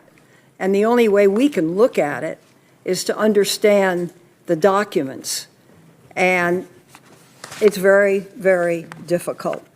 I don't want to take too much time, but we've heard a lot of noise. Behind the noise is really a very sincere belief that it is so important to keep in this country, which is multi-ethnic, multi-religious, multi-economic, a court that really serves the people and serves this great democracy. And that's my worry. That's my worry. So I look forward to your statement and answering the questions. Thank you, Mr. Chairman. Senator Hatch for 10 minutes. Well, thank you, Mr. Chairman. I'd first like to thank you for your tremendous work in organizing this hearing. This has been the most thorough Supreme Court confirmation process that I've ever participated in. We've received more than twice as many documents for Judge Kavanaugh as for any Supreme Court nominee in history. This is a big deal. We have tens of thousands of pages of Judge Kavanaugh's opinions, speeches, and other writings. This has been an exhaustive process, and I want to thank you for your leadership on it. Now, to our witness, Judge Kavanaugh, it's good to see you. I've known you for a long time. This is my 15th and final Supreme Court confirmation hearing. I've participated in the confirmation of every current justice on the court. I've participated in the confirmation of over half of all federal judges now serving in the federal system or who have ever served in the federal system. I know a good nominee when I see one, and you are a great nominee. I don't think there's any question about it. I've known you for a long time. I remember when you first came before this committee, back in 2004 for your first confirmation hearing. I was the chairman of this committee at the time. I got to know you well. I was impressed by your intellect, your legal ability, and your integrity, all of which were very much notable. At only 39 years of age, you knew more about the law than most lawyers who have practiced for a lifetime. And you have been an outstanding judge. You have earned the respect of your colleagues.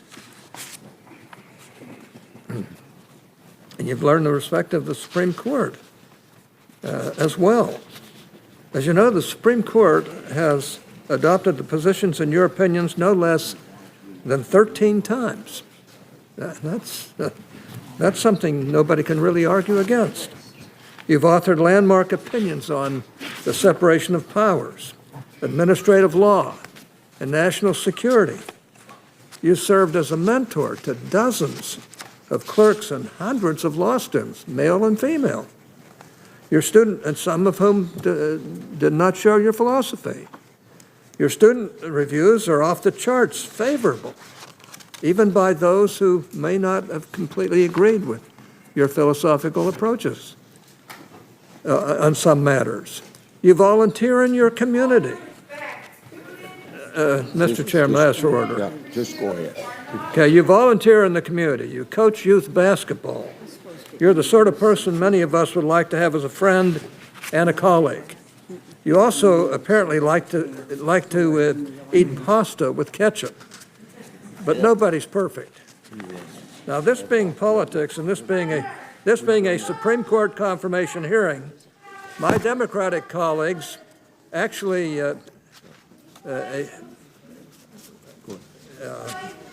I've got to admit, my Democratic colleagues can admit that you're actually a good judge and a good person as well.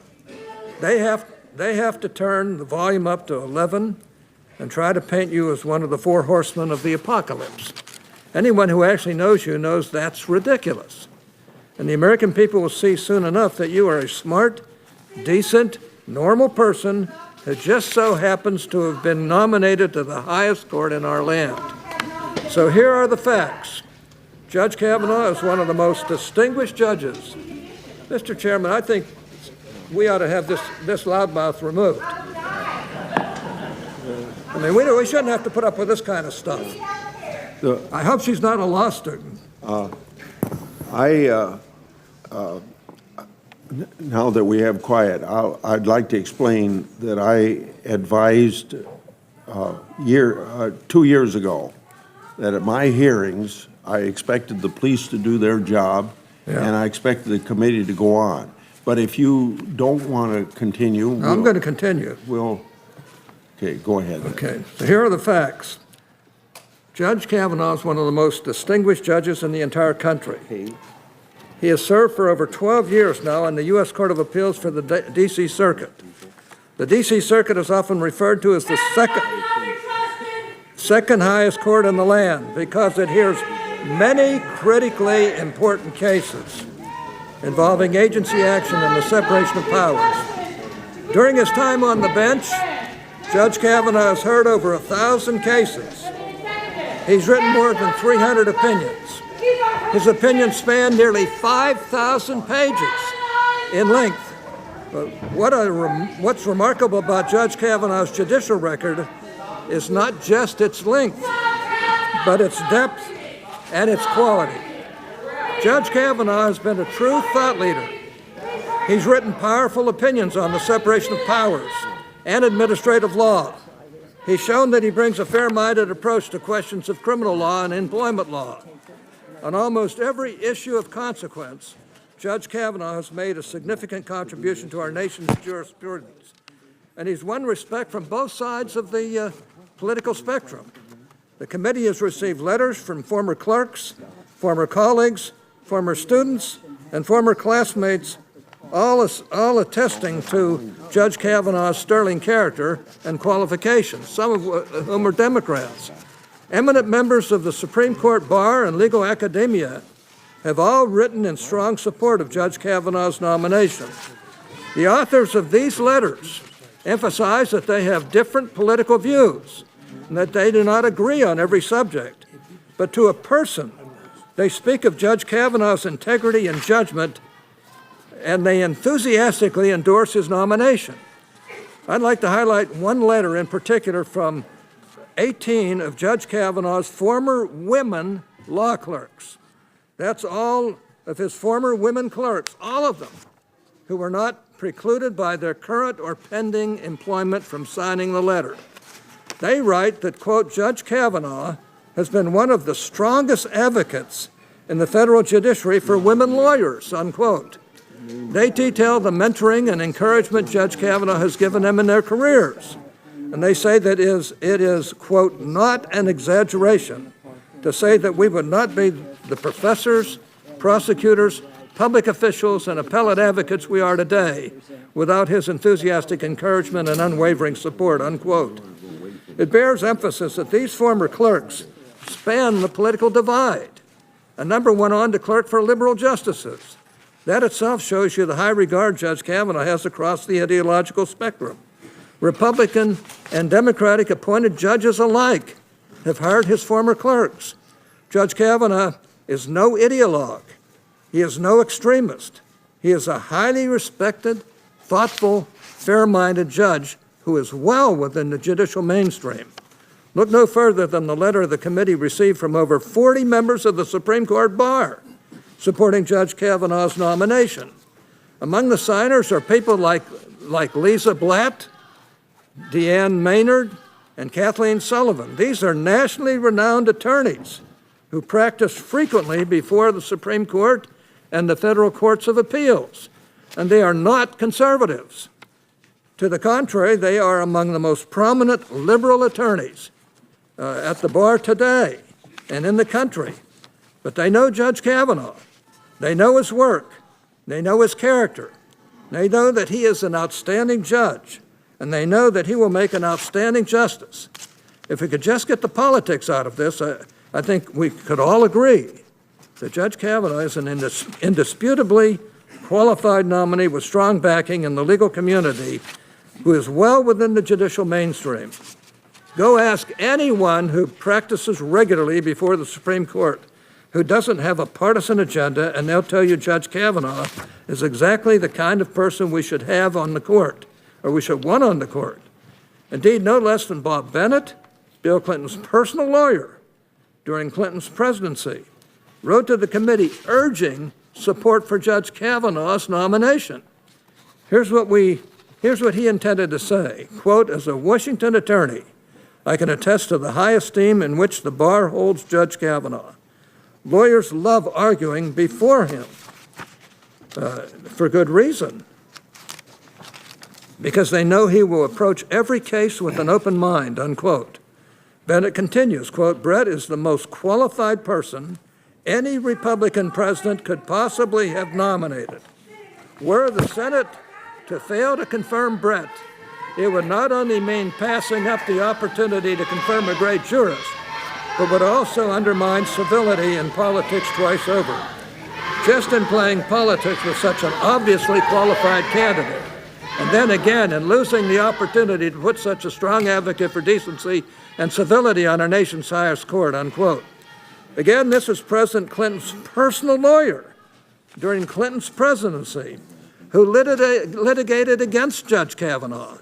Those who know Judge Kavanaugh hold him in highest regard. This is true of both Republicans and Democrats. Unfortunately, we have all these interest groups screaming from the sidelines and putting pressure on my Democratic colleagues to make this hearing about politics, to make it about pretty much anything except Judge Kavanaugh and his qualifications. We have folks who want to run for president, who want their moment in the spotlight, who want that coveted TV clip. Frankly, I wish we could drop all the nonsense. Judge Kavanaugh is unquestionably qualified. He's one of the most widely respected judges in the country. He's well within the judicial mainstream. Anyone who wants to argue otherwise wants to banish half the country from the mainstream. So, Judge, I'm glad you're here today. I'm sorry you're going to have to go through some of this nonsense that's about to come your way, but I hope you do it well. You're smart. You're smart, and you're a fundamentally decent, good person. Anyone who actually knows you knows that to be true. Now, Mr. Chairman, I don't know that the committee should have to put up with this type of insolence that's going on in this room today. And frankly, these people are so out of line, they shouldn't even be allowed in the doggone room. But Judge Kavanaugh, I'm proud of you. I know how good you are. I know you deserve this position. I'm proud of the president for nominating you. And frankly, I wish you the best because we're going to confirm you. Out of courtesy to Ranking Member Feinstein, she wants to introduce people who are in the audience, and so she can take what time she wants right now. Thank you. I'll be very fast. I'd like to recognize Mark Morial, the president of the National Urban League, Melanie Campbell, the president and CEO of the National Coalition on Black Civic Participation, Reverend Al Sharpton, the president of National Action Network, Vanita Gupta, president and CEO, Leadership Conference of Civil and Human Rights, Derek Johnson, president and CEO, NAACP, Sherilyn Eiffel, president, NAACP Legal Defense Fund, Kristen Clark, president and executive director, Lawyers Committee for Civil Rights, and Fatima Gross-Graves, president and CEO, National Women's Law Center. I would also like to recognize Fred Guttenberg, the father of Jamie, one of 17 killed in the Parkland shooting, Kelly Gregory, former Airman First Class, single mother, business owner, living with stage 4 metastatic breast cancer, Sarah McBride, an advocate for LGBT rights and protections for patients, Tia Nellis, who works on behalf of people with disabilities, Angel Young, an enrolled member of the Standing Rock Lakota and a veteran, Kim Jorgensen Gain, who advocates for a woman's right to choose, Bobby Jenkins, a longtime resident of Randolph County, Georgia, and a voting rights advocate, Carrie Chin, who's been fighting for marriage benefits for same-sex couples, and Carlota Lanier, a member of Little Rock 9. Thank you for this courtesy. I really appreciate it. Senator Leahy. Oh, thank you, Mr. Chairman, and I was perfectly happy to yield to Senator Feinstein for that. Mr. Chairman, the last few minutes we've heard a lot of rhetoric. I think it might serve the committee well to have some reality. I've served in the Senate for 44 years. During that span, I've been able to vote on 19 nominations to the Supreme Court. I mention this because I have a sense of history. And I've never seen in that 44 years so much at stake with a single seat. But I've also never seen such a dangerous rush to fill it. President Trump promised he would only nominate judges to the Supreme Court who would overturn Roe versus Wade, judges who would dismantle the Affordable Care Act, judges who would reshape our judiciary. Now, if that's not judicial activism, I don't know what is. And Judge Kavanaugh, with your nomination, the President has made it very clear that he's following through on his promises, and many of us feel he is. It seems that you may have intrigued him for another reason: your expansive view of executive power and executive immunity. You've taken the unorthodox position that presidents should not be burdened with a criminal or civil investigation while in office. This is now we have a president who has declared in the last 24 hours that the Department of Justice shouldn't prosecute Republicans. You know, it's Alice in Wonderland. And I find it difficult to imagine that your views on this subject escape the attention of President Trump, who seems increasingly fixated on his own ballooning legal jeopardy. When questioning you about these concerns, we'll certainly look to your record on the bench. All of us, Republicans and Democrats, agree that we should. Indeed, your 12 years on the D.C. Circuit Court of Appeals will loom large during these hearings. But the unknown looms even larger. Before sitting on the bench, you were a political operative involved in the most political and partisan controversies of our time. During this time, you shared your personal view on contentious issues without regard to restrictions imposed by precedent or stare decisis. And it's precisely those views that are being hidden from us today. The Judiciary Committee's Supreme Court hearings are meant to be an unsparing examination of a nominee to a lifetime appointment to our highest court. They are intended to give the American people, all the American people, a genuine opportunity to scrutinize a nominee's judicial philosophy, beliefs, and character. Because if confirmed with a stroke of a pen, a nominee may impact their lives for a generation or more. And how far have we fallen? Judge Kavanaugh, there are so many things wrong with this committee's vetting of your record, it's hard to know where to begin. I've been on this committee under both Republican and Democratic leadership. I never thought the committee would sink to this. In fact, you shouldn't be sitting in front of us today. You should be sitting in front of us only after we've completed a review of your record.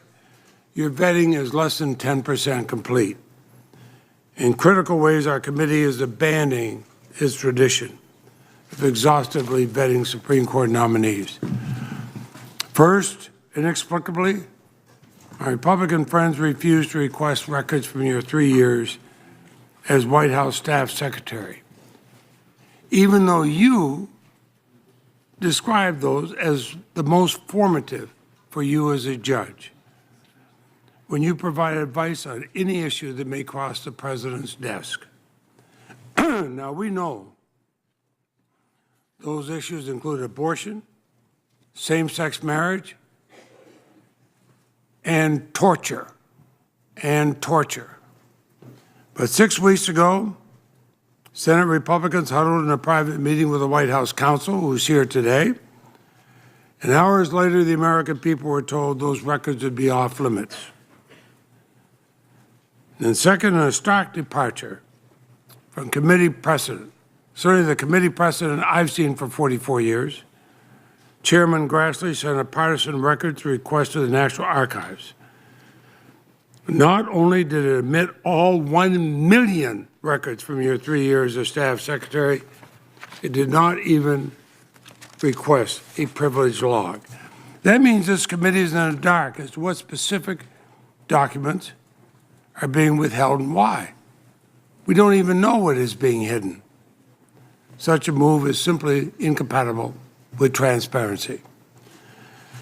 And third, the archives told us they could not even produce this partial records request until the end of October. That's the nonpartisan archives. Surely I would...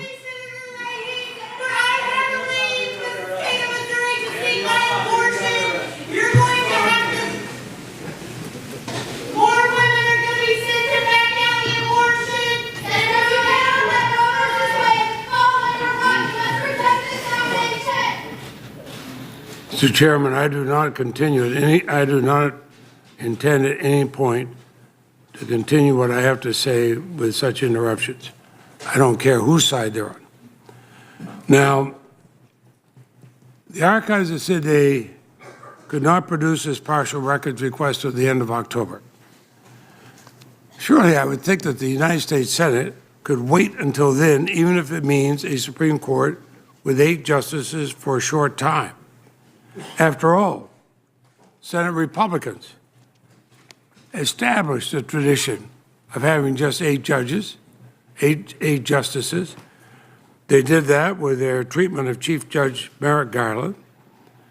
That showed they were willing to have patience with filling Supreme Court vacancies when the first time ever they refused to have a vote on a Supreme Court nominee, either up or down, during a presidential election year.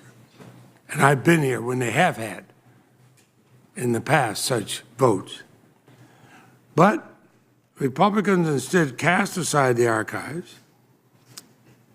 They swapped the nonpartisan review process used for every nominee since Watergate for a partisan one. And I think you only have to look at Watergate to see why we have that nonpartisan process. It's followed by every nomination since Watergate until today.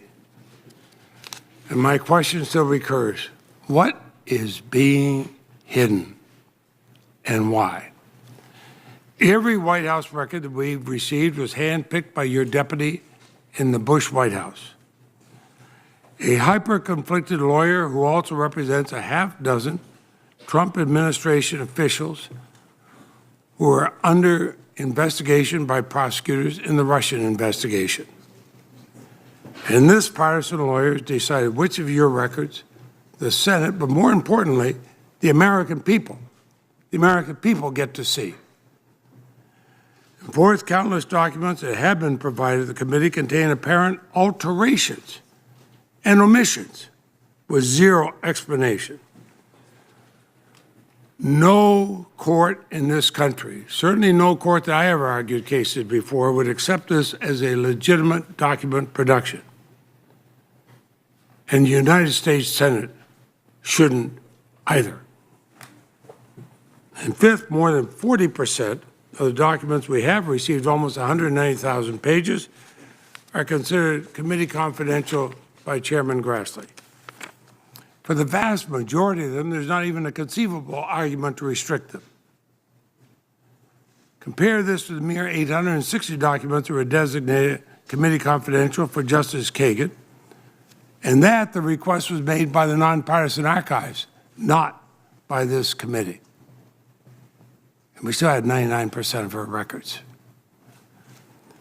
And sixth, on Friday, we learned that President Trump is claiming executive privilege over an additional 102,000 pages of your records. Such a blanket assertion of executive privilege is simply unheard of in the history of this country. And the reason it's unheard of is because it is so outrageous. The last time a president attempted to hide a Supreme Court nominee's records by invoking executive privilege was when President Reagan did this for Justice William Rehnquist. But then Republicans and Democrats came together. We demanded the documents be released. And President Reagan said, okay, and they were released.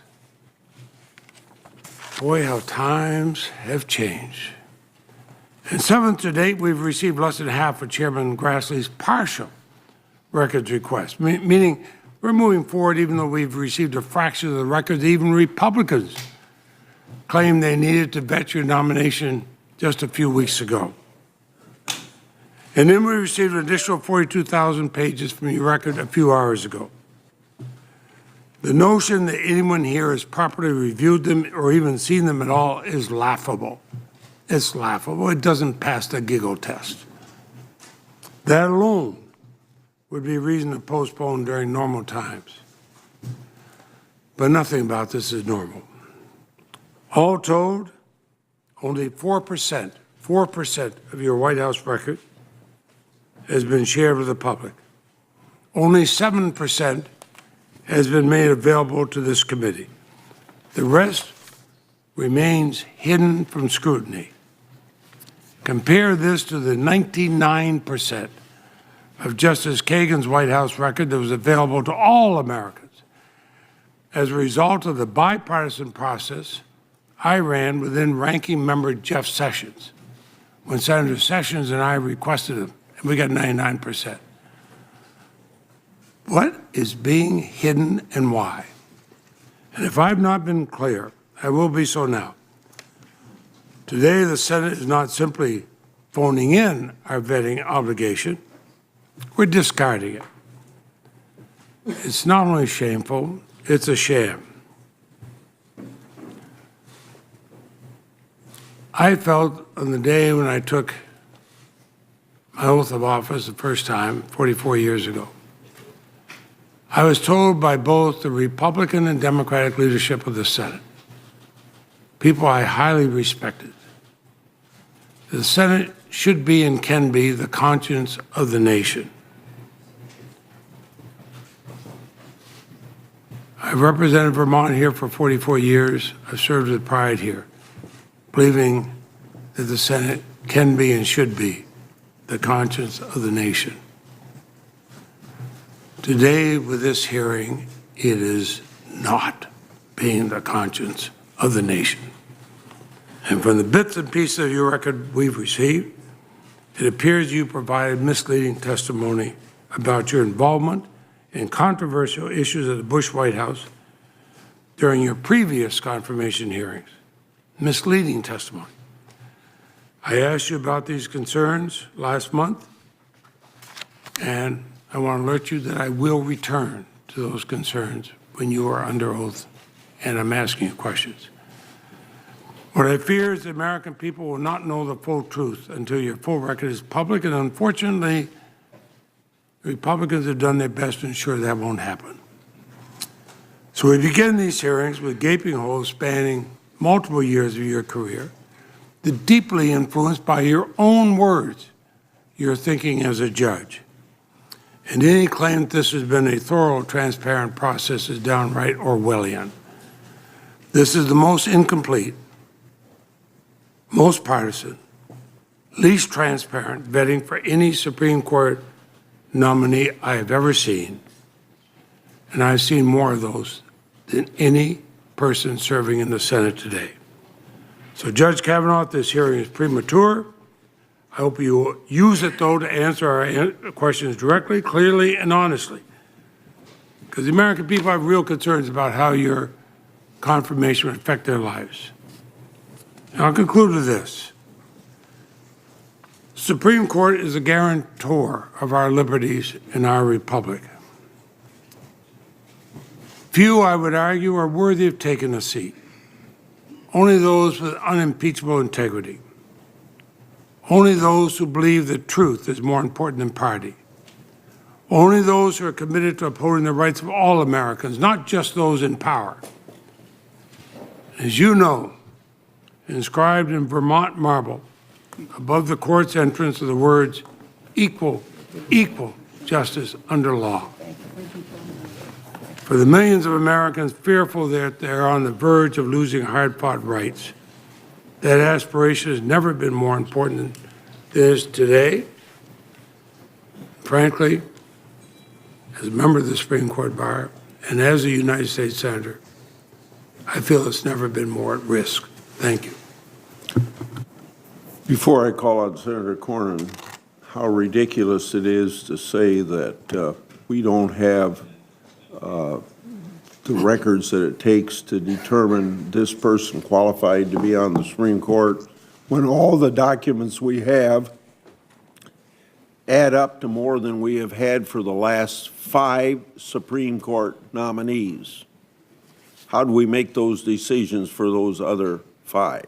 Mr. Chairman, Senator Cornyn. Mr. Chairman, if I could just respond to that point, because you're not giving the whole picture, sir. 90% of the documents we haven't seen. It's not the number of documents. And I'll be glad to respond to that. But we wouldn't hire an intern, sir, with only 90% of their resume. We're putting somebody Senator on the Cornyn. Supreme Court.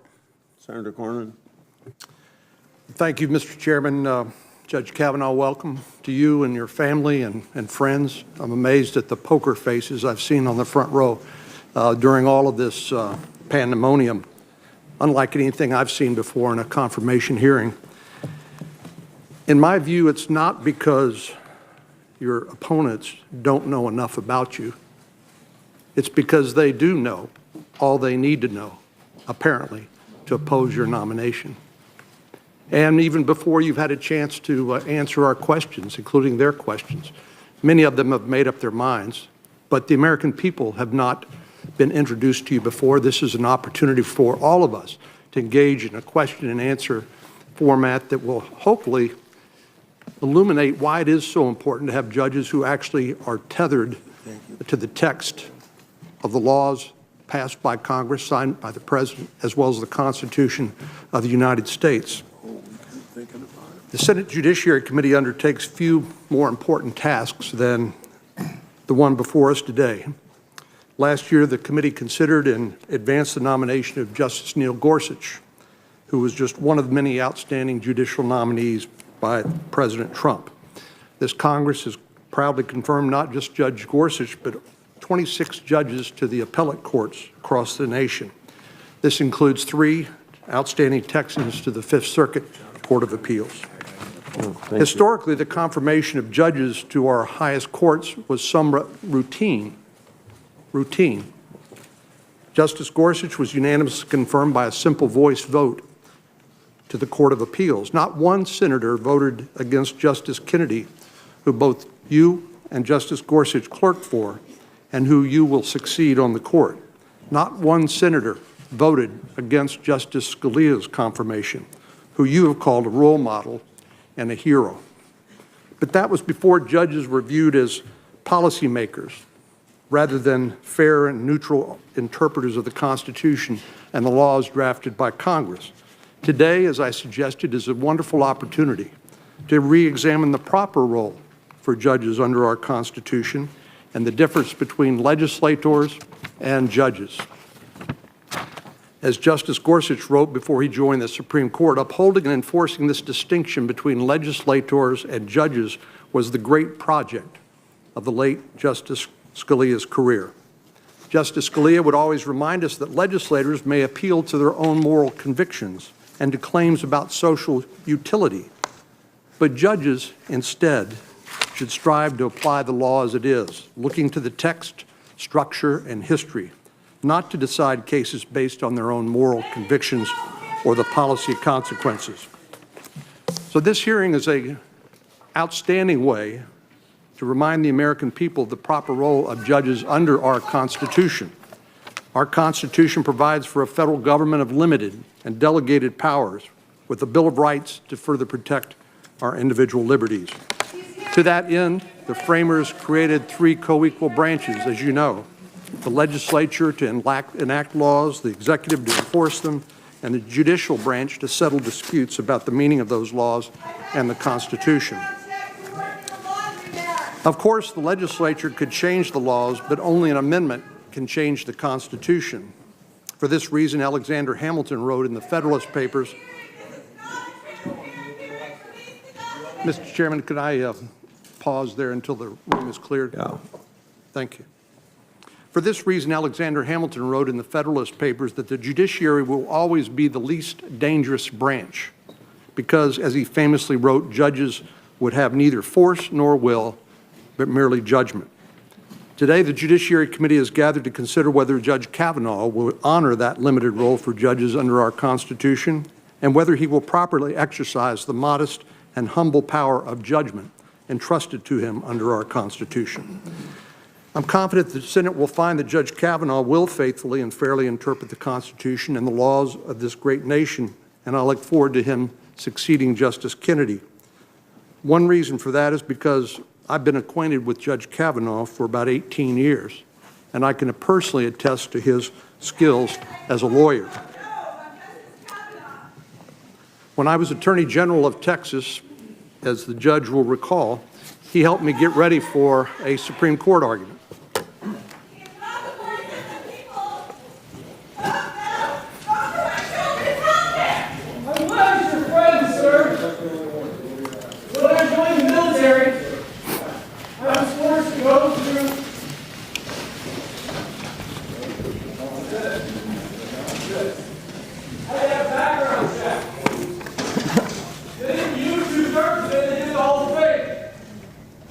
May I proceed, Mr. Chairman? Yeah. As I was saying,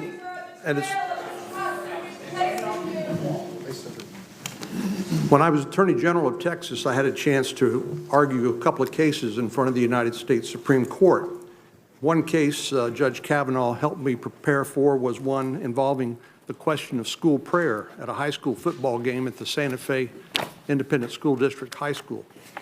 After that, I was pleased to introduce Judge Kavanaugh to the Judiciary Committee when President Bush first nominated him to be a judge on the D.C. Circuit. What I said back then still stands the test of time today. Judge Kavanaugh has an unparalleled academic and professional record of service.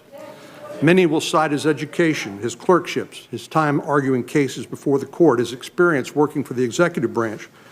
But I think one of the most important factors to me is he's already exercised excellent judgment in marrying a Texan, Ashley, from Abilene. So I know he's a good judge. In fact, Judge Kavanaugh is one of the most respected and thoughtful judges in the country. I am disappointed that despite his exemplary qualifications and outstanding record, so many of our colleagues across the aisle have announced their opposition even before he was nominated. The level of disingenuousness and hyperbole, even by today's standards, is extraordinary. Members from the other side of the aisle, including some who serve on this committee, have claimed that confirming Judge Kavanaugh would somehow be complicit in evil and the result in the destruction of the Constitution. Some have even claimed that you testified falsely, we've already heard that alluded to, before the committee when you were serving our country in the Bush White House. I hope you'll have a chance to explain the apparent misunderstanding on the part of some senators. And I sincerely hope this week we can all take a deep breath we're not doing very well so far. And get a grip and treat this process with the respect and gravity it demands. As others have alluded, the American Bar Association, which some have called the gold standard for judicial evaluations, have unanimously rated you as well qualified for service on the Supreme Court. And as we've heard, a number of lawyers and judges across the spectrum have talked about your qualifications and sung your praises. And I'm confident at the end of this hearing, your stellar credentials and your body of work as a judge will demonstrate that you properly understand the role of a judge under the Constitution. And I'm confident you will demonstrate that you will faithfully and fairly interpret the text of the law and the Constitution and dutifully apply them to the disputes that come before you. Finally, Judge, I expect we'll have a conversation or two about this book, which you contributed to, and the law of judicial precedent, because I know that there's a number of questions by members of the Senate about how you will regard previously decided cases in the Supreme Court. And I trust you'll give us a scholarly and detailed explanation of that and demonstrate that many of the concerns that have been expressed about a new justice coming on the court somehow wiping away previous decisions single-handedly, not even with the help of other members of the court, is just plain ridiculous. And we look forward to asking those questions and getting your answer. Thank you very much. Senator Durbin. Thank you, Mr. Chairman. Judge Kavanaugh, it's good to see you again. I thank the members of your family who are weathering this hearing. Thank you very much for being here today. This is a different hearing for the Supreme Court than I've ever been through. It's different in what's happened in this room just this morning. What we've heard is the noise of democracy. This is what happens in a free country when people can stand up and speak and not be jailed, imprisoned, tortured, or killed because of it. It is not mob rule. There have been times when it is uncomfortable. I'm sure it was for your children. I hope you can explain this to them at some point. But it does represent what we are about in this democracy. Why is this happening for the first time in the history of this committee? I think we need to be honest about why it's happening. I think it's the same reason why when I go home to Illinois after being in this public service job for over 30 years, I hear a question that I've never, ever heard before, repeatedly, as people pull me off to the side and say, Senator, are we going to be all right? Is America going to be all right? They're genuinely concerned about the future of this country. You come to this moment of history in a rare situation. You are aspiring to be the most decisive vote on the Supreme Court on critical issues. Justice Kennedy did that for 12 years. And you are called to that responsibility. And we realize the gravity of that opportunity and that responsibility. Secondly, of course, your record and the statements of others suggest there's real, genuine concern about changing life and death values in this country because you see things differently. We've heard that over and over again, and I think you must understand the depth of feeling about that possibility. And third, try as they might, I'm afraid the majority just can't get beyond the fact that there are parts of your public life that they want to conceal. They don't want America to see them. I think that's a serious mistake, and I'm going to make a suggestion at the end of my remarks. But over and above all of those things is this. You are the nominee of President Donald John Trump. This is a president who's shown us consistently that he is contemptuous of the rule of law. He has said and done things as president which we've never seen before in our history. He has dismissed the head of the Federal Bureau of Investigation when he wouldn't bend to his will. He harasses and threatens his own attorney general on almost a daily basis in the exercise of his office. And I didn't vote for Jeff Sessions. But I have to tell you, there should be some respect, at least for the office that he serves in. And it's that president who's decided you are his man. You're the person he wants on the Supreme Court. You are his personal choice. So are people nervous about this? Are they concerned about it? Of course they are. I'm sure there'll be a shower of tweets sometime later in the day, harassing people in the cabinet, people in the White House, maybe even dismissing them. And maybe he'll go after me again, be my guest. But the point I'm getting to is if you wonder why this reaction is taking place, it's because what's happening in this country. There are many of us who are concerned about the future of this country and the future of democracy. And you are asking for a lifetime appointment to the highest court in the land where you will make decisions, the deciding vote on things that will decide the course of history and where we are headed. The Senate has a constitutional responsibility to evaluate your nomination. We do know that before you became a judge, you were faithfully advancing the Republican Party agenda. I jokingly said in one of your previous appearances that you're like the Forrest Gump of Republican politics. You always show up in the picture. Whether it's the Ken Starr investigation, Bush versus Gore, the Bush White House, you've been there. We also know that before naming you, President Trump made it clear that he would appoint justices, only appoint justices to the Supreme Court who would overturn Roe versus Wade and the Affordable Care Act. Those were his litmus tests. Now, he didn't ask you the question. What he did was to delegate this responsibility to two special interest groups, the Federalist Society and the Heritage Foundation, and the other groups that are spending millions of dollars in support of your candidacy. They're confident that you're going to favor the interests of corporations over workers and give the president wide berth when it comes to executive authority. And your own law clerks, men and women you chose, men and women who wrote the words that had your signature at the bottom of the page, have told us what they think of you. One wrote in an article entitled, quote, Brett Kavanaugh said Obamacare was unprecedented and unlawful. That's from one of your clerks. Another wrote, when it comes to, quote, enforcing restrictions on abortion, no court of appeals judge in the nation has a stronger, more consistent record than Judge Brett Kavanaugh. Big corporate interests solidly behind your nomination. Chamber of Commerce, full support. And President Trump's, whose lawyers say they will fight any effort to subpoena or indict him all the way to the Supreme Court, that president seems personally eager to have you confirmed as quickly as possible. Why are your supporters so confident you'll rule on these issues as they wish? Why do they think you're such a sure bet to take their side when, in the words of one of your former clerks, this is no time for a gamble? Unfortunately, I don't think you're going to tell us much this week. It's interesting to me that people in your position write all these law review articles, make all these speeches, and come to this room and clam up. Don't want to talk about any issues, but that's what I expect. Instead, we'll be asked to trust that if you're confirmed, you'll have an open mind, that you'll follow the law rather than move the law in your direction of your views.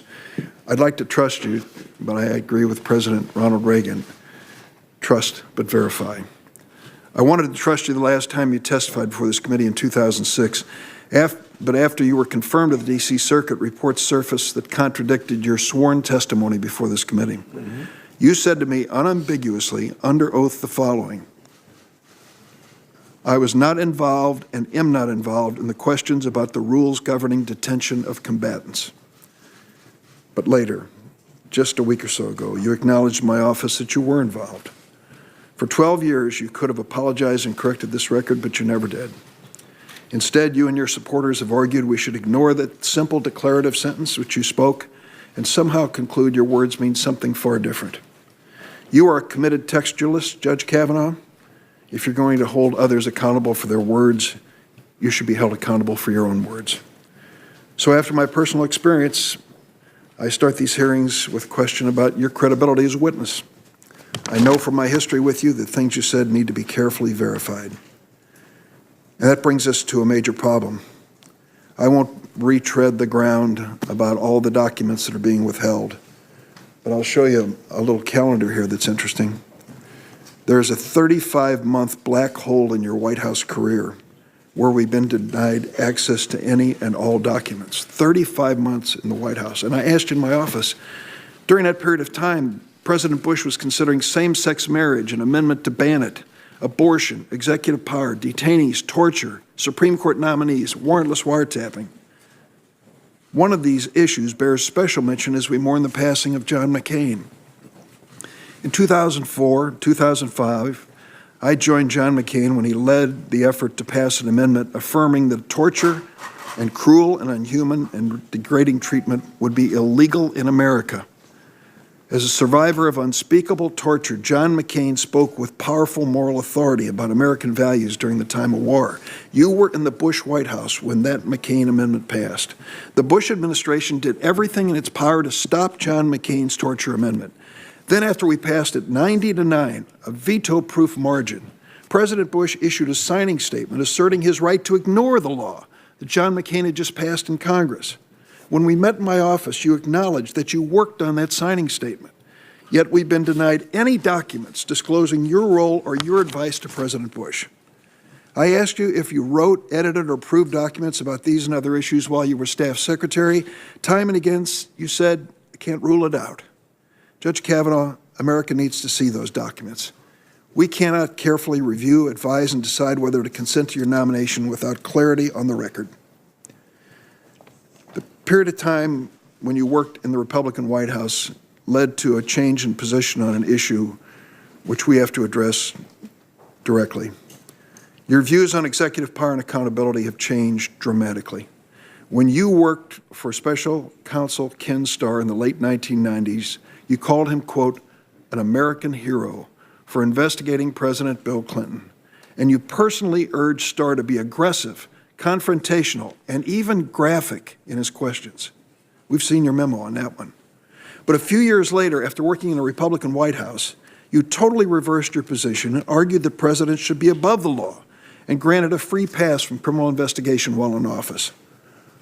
What did you see in that Bush White House that dramatically changed your view? What are your views about presidential accountability today? Judge Kavanaugh, at this moment in our nation's history, with authoritarian forces threatening our democracy, with the campaign and administration of this president under federal criminal investigation, we need a direct, credible answer from you. Is this president or any president above the law? Equally important, can this president ignore the Constitution in the exercise of his authority?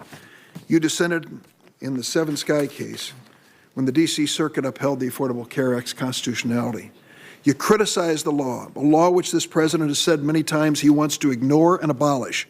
And you said, quote, the president may decline to enforce a statute that regulates private individuals when the president deems the statute unconstitutional, even if a court has held or would hold the statute constitutional. This statement by you flies in the face of Marbury versus Madison, our North Star in the separation of powers. It gives license to this president, Donald John Trump, or any president who chooses to ignore the Constitution to assert authority far beyond that envisioned by our founding fathers. There are many people who are watching carefully. I'm going to make a suggestion to you today, and it won't be popular on either side of the aisle. If you believe that your public record is one that you can stand behind and defend, I hope that at the end of this, you will ask this committee to suspend until we are given all the documents, until we have the time to review them, and then we resume this hearing. What I'm saying to you is basically this. If you will trust the American people, they will trust you. But if your effort today continues to conceal and hide documents, it raises a suspicion. I'll close, Mr. Chairman. I know you're anxious. When I was a practicing lawyer a long time ago in trial, and the other side either destroyed or concealed evidence, I knew that I was going to be able to have a convincing argument to close that case. What were they hiding? Why won't they let you see the speed tape on that train or the documents that they just can't find? You know that presumption now is against you because of all the documents that have held back. For the sake of this nation, for the sanctity of the Constitution that we both honor, step up, ask this meeting, this gathering, to suspend until all the documents of your public career are there for the American people to see. Thank you, Mr. Chairman. Senator Lee. Thank you, Mr. Chairman. Thank you, Judge Kavanaugh. And thank you also, Ashley and Margaret and Eliza, for being here. I'm going to start by saying that the fact that there is so much angst over a single nominee, a single judicial nominee, tells you everything you need to know about why it is that we need judges now more than ever who are willing to read the law and interpret it based on what the law says rather than on the basis of something else. It also tells you more than anything else you could need to know about the need to restore a discussion of civics in this country, to restore a discussion about federalism and separation of powers, about where power is concentrated and where it shouldn't be, and what the role of each branch of the federal government is and is not. Many of the comments, many of the outbursts that we've had today suggest that we need to return to some of those fundamental principles. And I don't care whether you're a liberal Democrat or a conservative Republican or something in between. These principles apply. They're principles to which we have sworn an oath, and they're principles that I think we would do well to restore and focus on once again. If ever we're to return to an era of civility, we will return to that era on the basis of those foundational structural principles within our Constitution. Over the next few days, Judge Kavanaugh, a number of members of this committee are going to ask you questions. Questions about cases that you've handled as a lawyer, cases that you've decided as a judge, about your record, about your qualifications. Well, on that point about your record and your qualifications, the suggestion that you misled this committee at any point in your previous hearings is absurd. And the absurdity of that suggestion will be borne out in the coming days. I am certain of it. Some of the questions that will be asked of you will, in fact, be fair, and others will be unfair. And I think it's important for us to acknowledge that at the outset. When you look back at history, answering these kinds of questions, this is sort of how the practice of holding these hearings began, so that senators could ask nominees how they might vote, how they might rule in particular cases. But this didn't always happen. In fact, it wasn't until 1916 that this even started. You see, there have been 113 justices confirmed to the Supreme Court so far. The first 66 were confirmed without even holding a hearing. The idea of a hearing is relatively new. It's about 102 years old. We went for between 125 and 130 years under our constitutional republic without ever having a hearing. But regardless, we started having hearings just over a century ago. The very first Supreme Court confirmation hearing occurred in 1916 with Justice Louis Brandeis. After Louis Brandeis was nominated to the court, some called for a hearing. Now, if we're honest with ourselves, if we're honest about history, I think a lot of this maybe had to do with some anti-sentiment fervor and the fact that Justice Brandeis was Jewish. But senators also wanted to determine whether Brandeis would use his seat on the Supreme Court to advocate for some of the things that he had advocated for as a private citizen, as a public interest attorney. They wanted to know how he might vote in particular cases. They didn't ask Justice Brandeis to testify significantly, but they did, in fact, ask some outside witnesses what they thought about his nomination. The next important moment, one could argue, occurred in 1939, when Felix Frankfurter became the first nominee to himself testify before the committee. At the time, Frankfurter was controversial in part because he was born overseas, but senators also worried that Frankfurter was a radical based on his defense of anarchists in court. So again, senators wanted assurances about how Frankfurter might rule in particular cases, in particular, what results he might reach in a particular type of case. Frankfurter, however, significantly declined to engage with senators on those topics and insisted that his public record spoke for itself. Justice Stewart's nomination in 1959 was another turning point. Senators seeking to resist Brown versus Board of Education wanted to grill Stewart on his views on integration. Others still wanted to grill Stewart about his views on national security. So senators turned up the heat a little bit more in that hearing. Like Frankfurter before him, Justice Stewart did not provide substantive answers to their questions. When they wanted to know how he might rule in particular cases, he appropriately declined, just as his predecessors had. 28 years later, 28 years after Justice Stewart came through this committee, the Senate considered Robert Bork's nomination to the Supreme Court. This was another significant turning point. And in my view, it remains something of a rock-bottom moment for the Senate and for the Senate Judiciary Committee. Without getting into any of the gory details here, I think it suffices to say that Senator Ted Kennedy and Judge Bork did not agree on certain matters of constitutional law. And Kennedy's response was to savage, unfairly in my opinion, the results that Judge Bork would reach if confirmed to the Supreme Court.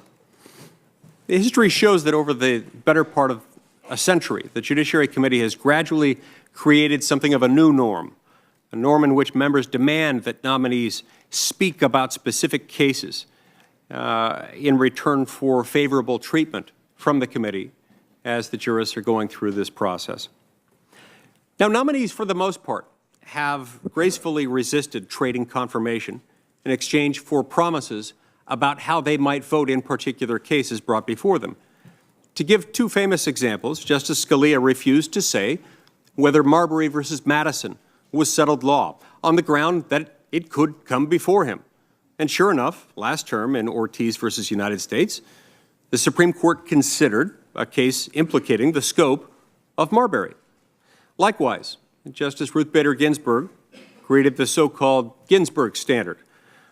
No previews, no forecasts, no hints. Every current member of the Supreme Court has adhered to a similar principle, what we might call the Ginsburg standard. Even though nominees have not caved to the pressure, I still believe that there are some aspects of the Senate's approach here that might do a disservice to the country and might be frowned upon by future historians. If senators repeatedly ask nominees about outcomes, then the public will be more entitled, or at least more inclined, to think that judges are supposed to be outcome-minded, that that's supposed to be their whole approach to be to judging, that that's supposed to be what judging is in fact about. But this, of course, undermines the very legitimacy of the courts themselves, the very legitimacy of the tribunal that you've been nominated by the president to serve on. Over time, no free people would accept a judiciary that simply imposes its own policy preferences on the country, absent fidelity to legal principle. There's a better way for the Senate to approach its work. This process, in my opinion, should be about your qualifications, about your character, and perhaps most importantly, about your approach to judging, your own view about the role of the federal judiciary. It should not be about results in a select number of cases. Now, you're obviously exceptionally well qualified. Even your staunchest critics would not claim otherwise. Your academic pedigree, your experience as a practicing lawyer, your experience in government, and your 12 years experience sitting on what many refer to as the second highest court in the land, the U.S. Court of Appeals for the D.C. Circuit. You are independent. You've written that, quote, some of the greatest moments in American judicial history have been when judges stood up to the other branches, were not cowed, and enforced the law, close quote. You've said that judges cannot be buffaloed, influenced, or pressured into worrying too much about transient popularity when we are trying to decide a case, and that one of the most important duties of a judge is to stand up for the unpopular party who has the correct position. And you've lived up to your words during your time on the bench. Everyone knows that you served in the Bush administration. And yet, when you became a judge, in only 2 years, you ruled against the Bush administration a total of 8 times. For you, it simply doesn't matter who the parties are. It simply doesn't matter that you may have worked for an administration before you became a judge. The only thing that matters is your commitment to correctly applying the law to the facts of any particular case. As far as your approach to judging, you have appropriate respect for precedent. You've co-authored an 800-page book on precedent that, among other things, explains that a change in a court's membership alone should not throw former decisions open to reconsideration or justify their reversal. You've explained that for precedent to be overruled, it must not be just wrong, but a case with serious practical consequences. You voted to overturn circuit precedent only 4 times during your time on the D.C. Circuit, and each of those cases involved a unanimous decision reached by your colleagues. And you follow binding precedent, even if you believe that binding precedent was itself wrongly decided.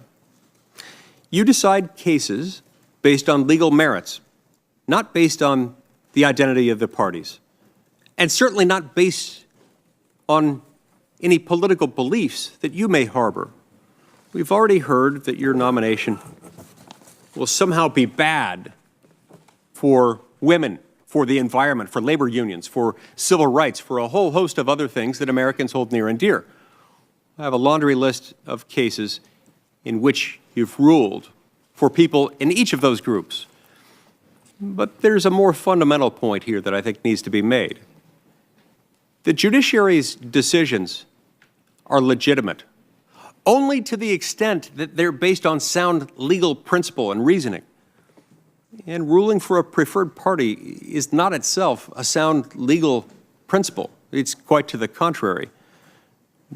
Jury rigging decisions and backfilling legal reasoning to reach a particular result, a particularly politically acceptable result in a particular case, no matter how desirable that result might be in any instance, is not a legitimate mode of judicial decision-making.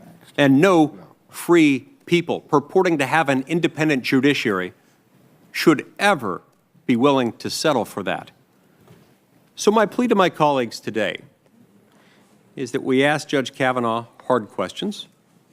I believe we're required to do so. The Senate is not and never should be a rubber stamp, particularly when it comes to issuing lifetime appointments, even lifetime appointments on the highest court in the land. But if you disagree with an opinion he's written, make a legal argument as to that issue. Explain why you think it's wrong. Don't complain about the results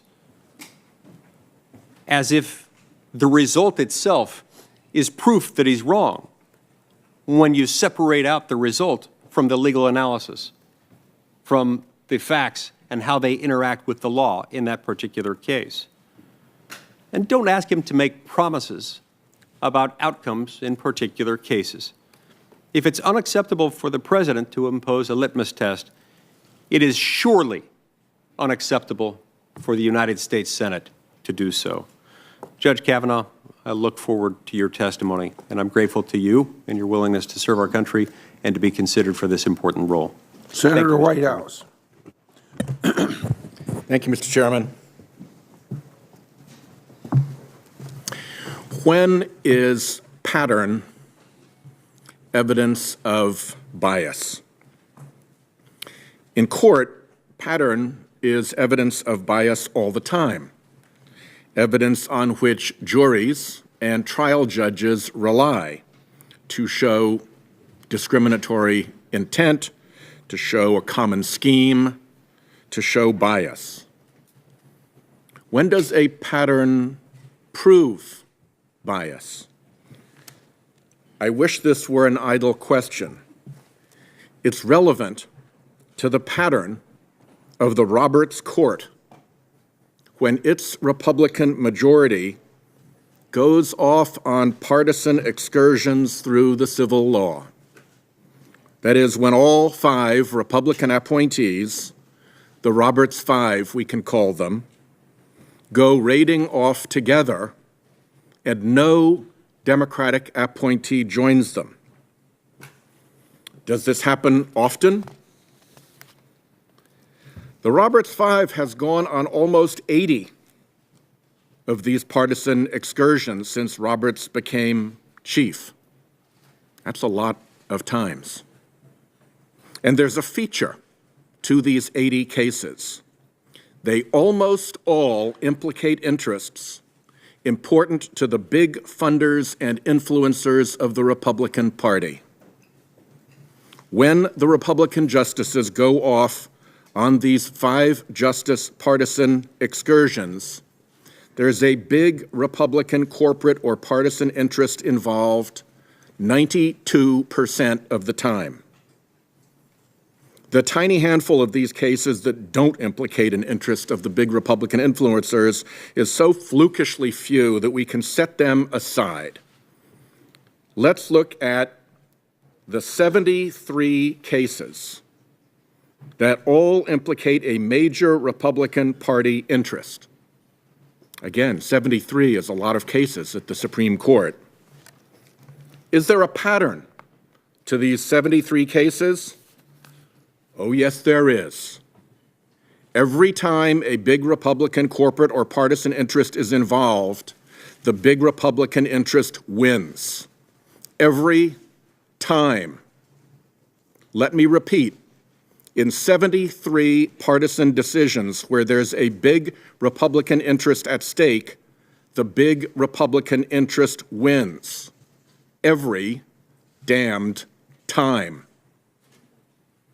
Thus, the mad scramble of big Republican interest groups to protect a Roberts 5 that will reliably give them wins. Really big wins sometimes. I note that when the Roberts 5 saddles up, these so-called conservatives are anything but judicially conservative. They readily overturn precedent, toss out statutes passed by wide bipartisan margins, and decide on broad constitutional issues that they need not reach. Modesty, originalism, stare decisis, all these supposedly conservative judicial principles all have the hoofprints of the Roberts 5 all across their backs, wherever those principles got in the way of those wins for the big Republican interests. The litany of Roberts 5 decisions explains why big Republican interests want Judge Kavanaugh on the court so badly. So badly that Republicans trampled so much Senate precedent to push him through. So let's review the highlights reel. What do big Republican interests want? Well, first, they want to win elections. What has the Roberts 5 delivered? Help Republicans gerrymander elections. Veith v. Jubileer, 5-4, license to gerrymander. Help Republicans keep minority voters away from the polls. Shelby County, 5-4, and Bartlett v. Strickland, 5-4, and Abbott v. Perez, 5-4, despite the trial judge finding the Texas legislature actually intended to target and suppress minority voters. And the big one, help corporate front group money flood elections. Big money interests love unlimited power to buy elections, lobby, and threaten and bully Congress. McCutcheon, 5-4, counting the concurrence, Bullock, 5-4, and the infamous grotesque 5-4 Citizens United decision, which I believe stands beside Lochner on the court's roll of shame. What else do big influencers want? To get out of courtrooms. Big influencers hate courtrooms because their lobbying and electioneering and threatening doesn't work, or at least it's not supposed to. In a courtroom, big influencers used to getting their way have to suffer the indignity of equal treatment. So the Roberts 5 protects corporations from group class action lawsuits. Walmart v. Dukes, 5-4. Comcast, 5-4. And this past term, Epic Systems, 5-4. The Roberts 5 helps corporations steer customers and workers away from courtrooms and into mandatory arbitration. Concepcion, Italian Colors, and Rent-A-Center, all Roberts 5. Epic Systems does double duty here because now workers can't even arbitrate their claims as a group. Hindering access to the courthouse for plaintiffs generally, Iqbal, 5-4. Protecting corporations from being taken to court by employees. Harmed through pay discrimination, Ledbetter, 5-4. Age discrimination, Gross, 5-4. Harassment, Vance, 5-4. And retaliation, Nassar, 5-4. Even insulating corporations from liability for international human rights violations, Jessner, 5-4. Corporations aren't in the Constitution. Juries are. Indeed, courtroom juries are the one element of American government designed to protect people against encroachments by private wealth and power. So, of course, the Roberts 5 rules for wealthy, powerful corporations over jury rights every time, with nary a mention of the 7th Amendment. What's another one?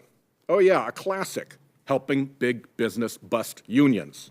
Harris v. Quinn, 5-4, and Janus v. AFSCME this year, 5-4, overturning a 40-year precedent. Lots of big Republican influencers are polluters who like to pollute for free. So the Roberts 5 delivers partisan decisions that let corporate polluters pollute.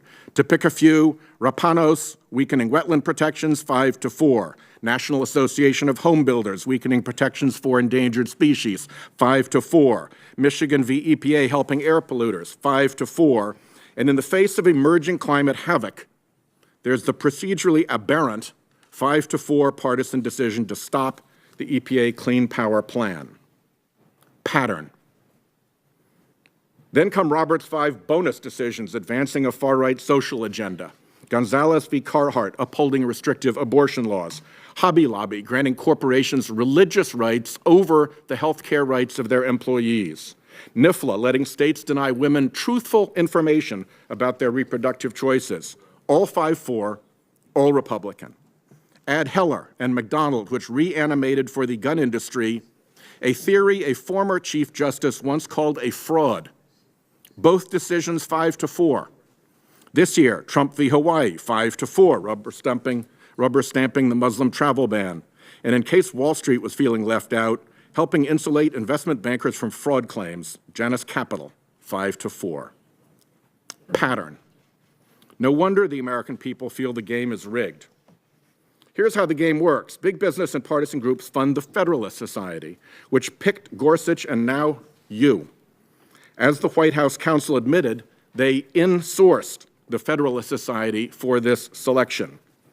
Exactly how the nominees were picked and who was in the room where it happened and who had a vote or a veto and what was said or promised, that's all a deep, dark secret. Then big business and partisan groups fund the Judicial Crisis Network, which runs dark money political campaigns to influence senators in confirmation votes, as they've done for Gorsuch and now for you. Who pays millions of dollars for that and what their expectations are is a deep, dark secret. These groups also fund Republican election campaigns with dark money and keep the identity of big donors a deep, dark secret. And of course, 90% of your documents are to us a deep, dark secret. Then once the nominee's on the court, the same business front groups with ties to the Koch brothers and other funders of the Republican political machine file friend of the court or amicus briefs to signal their wishes to the Roberts 5. Who is really behind those friends is another deep, dark secret. It has gotten so weird that Republican justices now even send hints back to big business interests about how they'd like to help them next. And then big business lawyers rush out to lose cases, just to rush up before the friendly court pronto. That's what happened in the Friedrichs Janus episode. The U.S. Chamber of Commerce is the biggest corporate lobby of them all. For big coal, big oil, big tobacco, big pharma, big guns, you name it. And this year, with Justice Gorsuch riding with the Roberts 5, the chamber won 9 out of 10 cases it weighed in on. The Roberts 5 since 2006 has given the chamber more than 3/4 of their total votes. This year, in all civil cases, they voted for the chamber's position fully 90% of the time. And in these 5-4 cases I've highlighted, 100%. People are noticing. Veteran court watchers like Jeffrey Toobin, Linda Greenhouse, and Norm Ornstein described the court's service to Republican interest. Toobin wrote that on the Supreme Court, Roberts has served the interests of the contemporary Republican Party. Greenhouse has said the Republican-appointed majority is committed to harnessing the Supreme Court to an ideological agenda. Ornstein described the new reality of today's Supreme Court. It is polarized along partisan lines in a way that parallels other political institutions and the rest of society in a fashion we have never seen. And the American public knows it too. The American public thinks the Supreme Court treats corporations more favorably than individuals compared to vice versa by a 7-to-1 margin.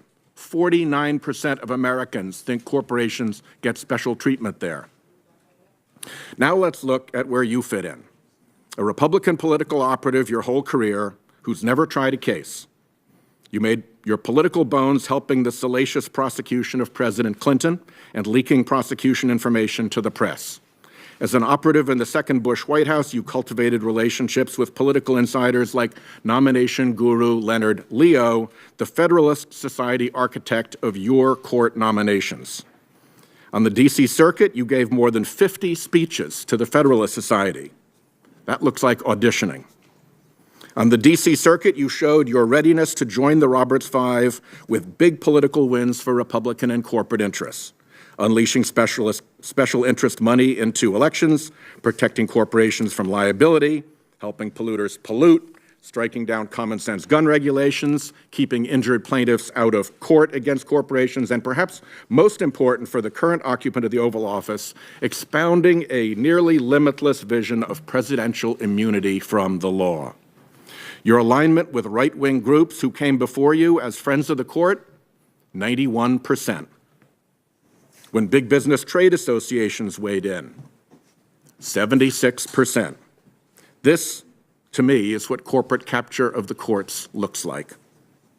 There are big expectations for you. The shadowy dark money front group, the Judicial Crisis Network, is spending tens of millions in dark money to push for your confirmation. They clearly have big expectations about how you'll rule on dark money. The NRA has poured millions into your confirmation, promising their members that you'll break the tie.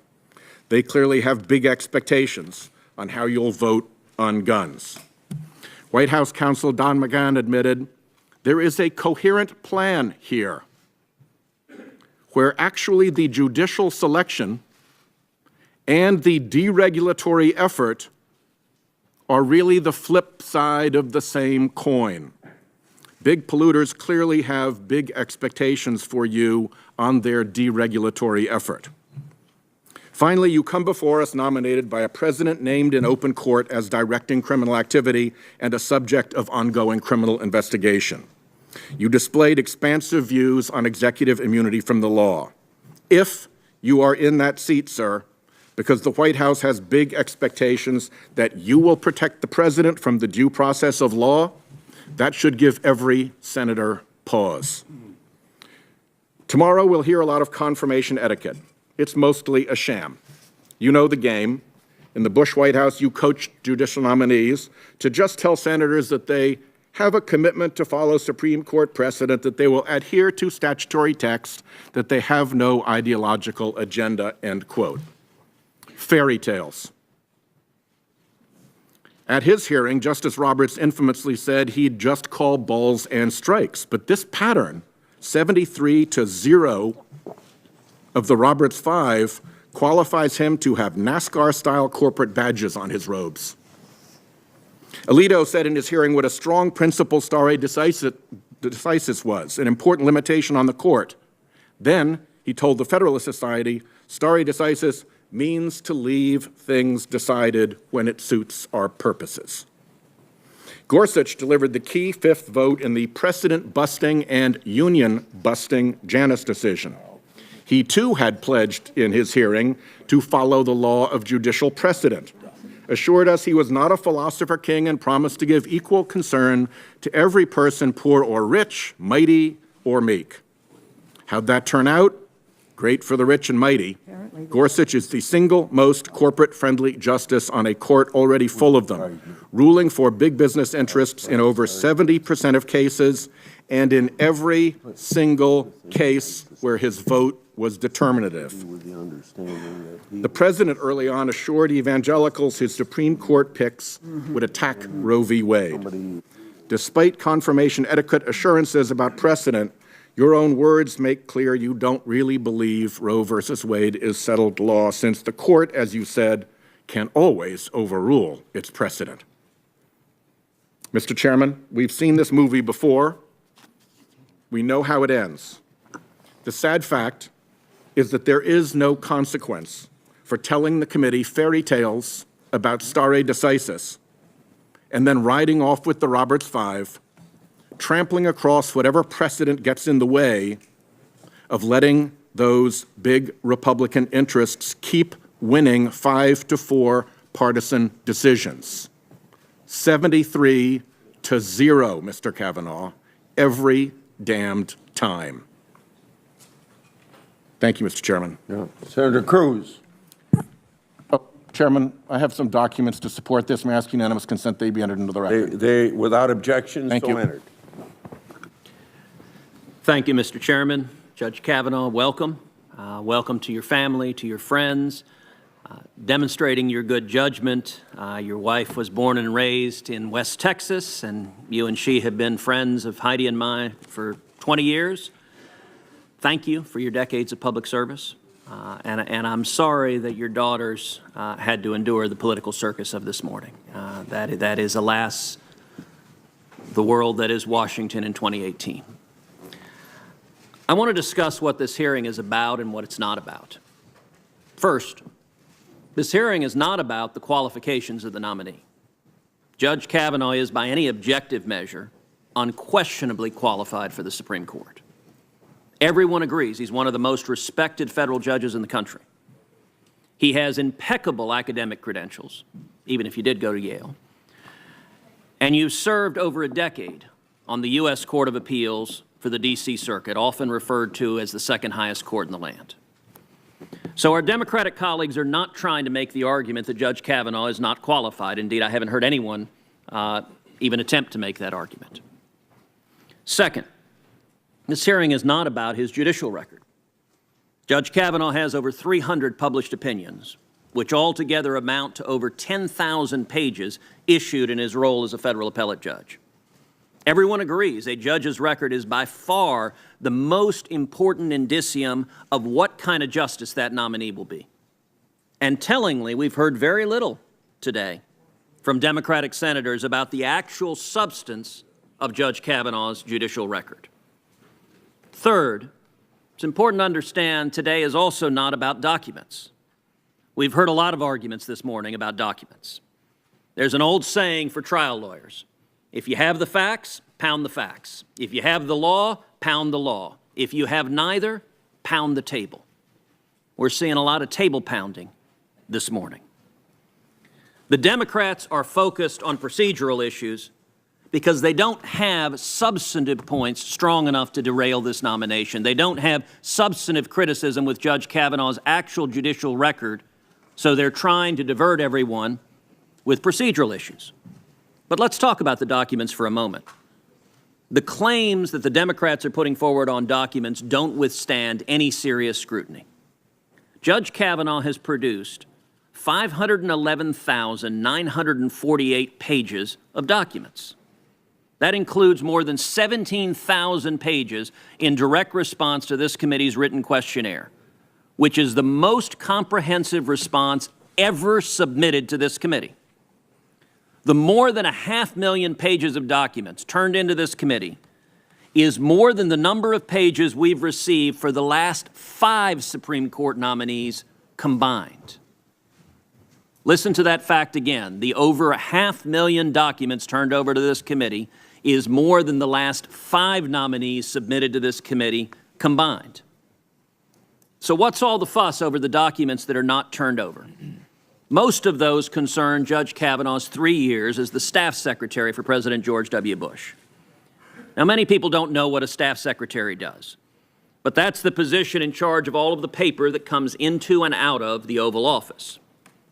Critically, the staff secretary is not the author of the paper coming into and out of the Oval Office. That paper is typically written by the Attorney General, by the Secretary of State, by other cabinet members, by other senior White House officials.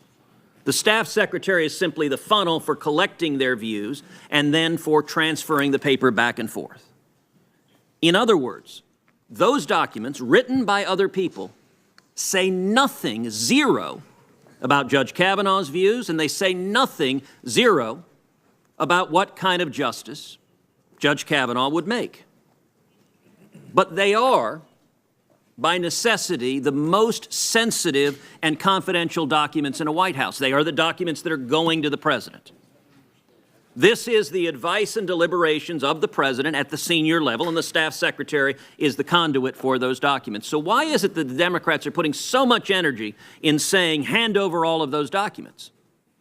Because they know beyond a shadow of doubt that President George W. Bush's White House team is not going to allow every piece of paper that went to the president to be made public any more than any other White House would.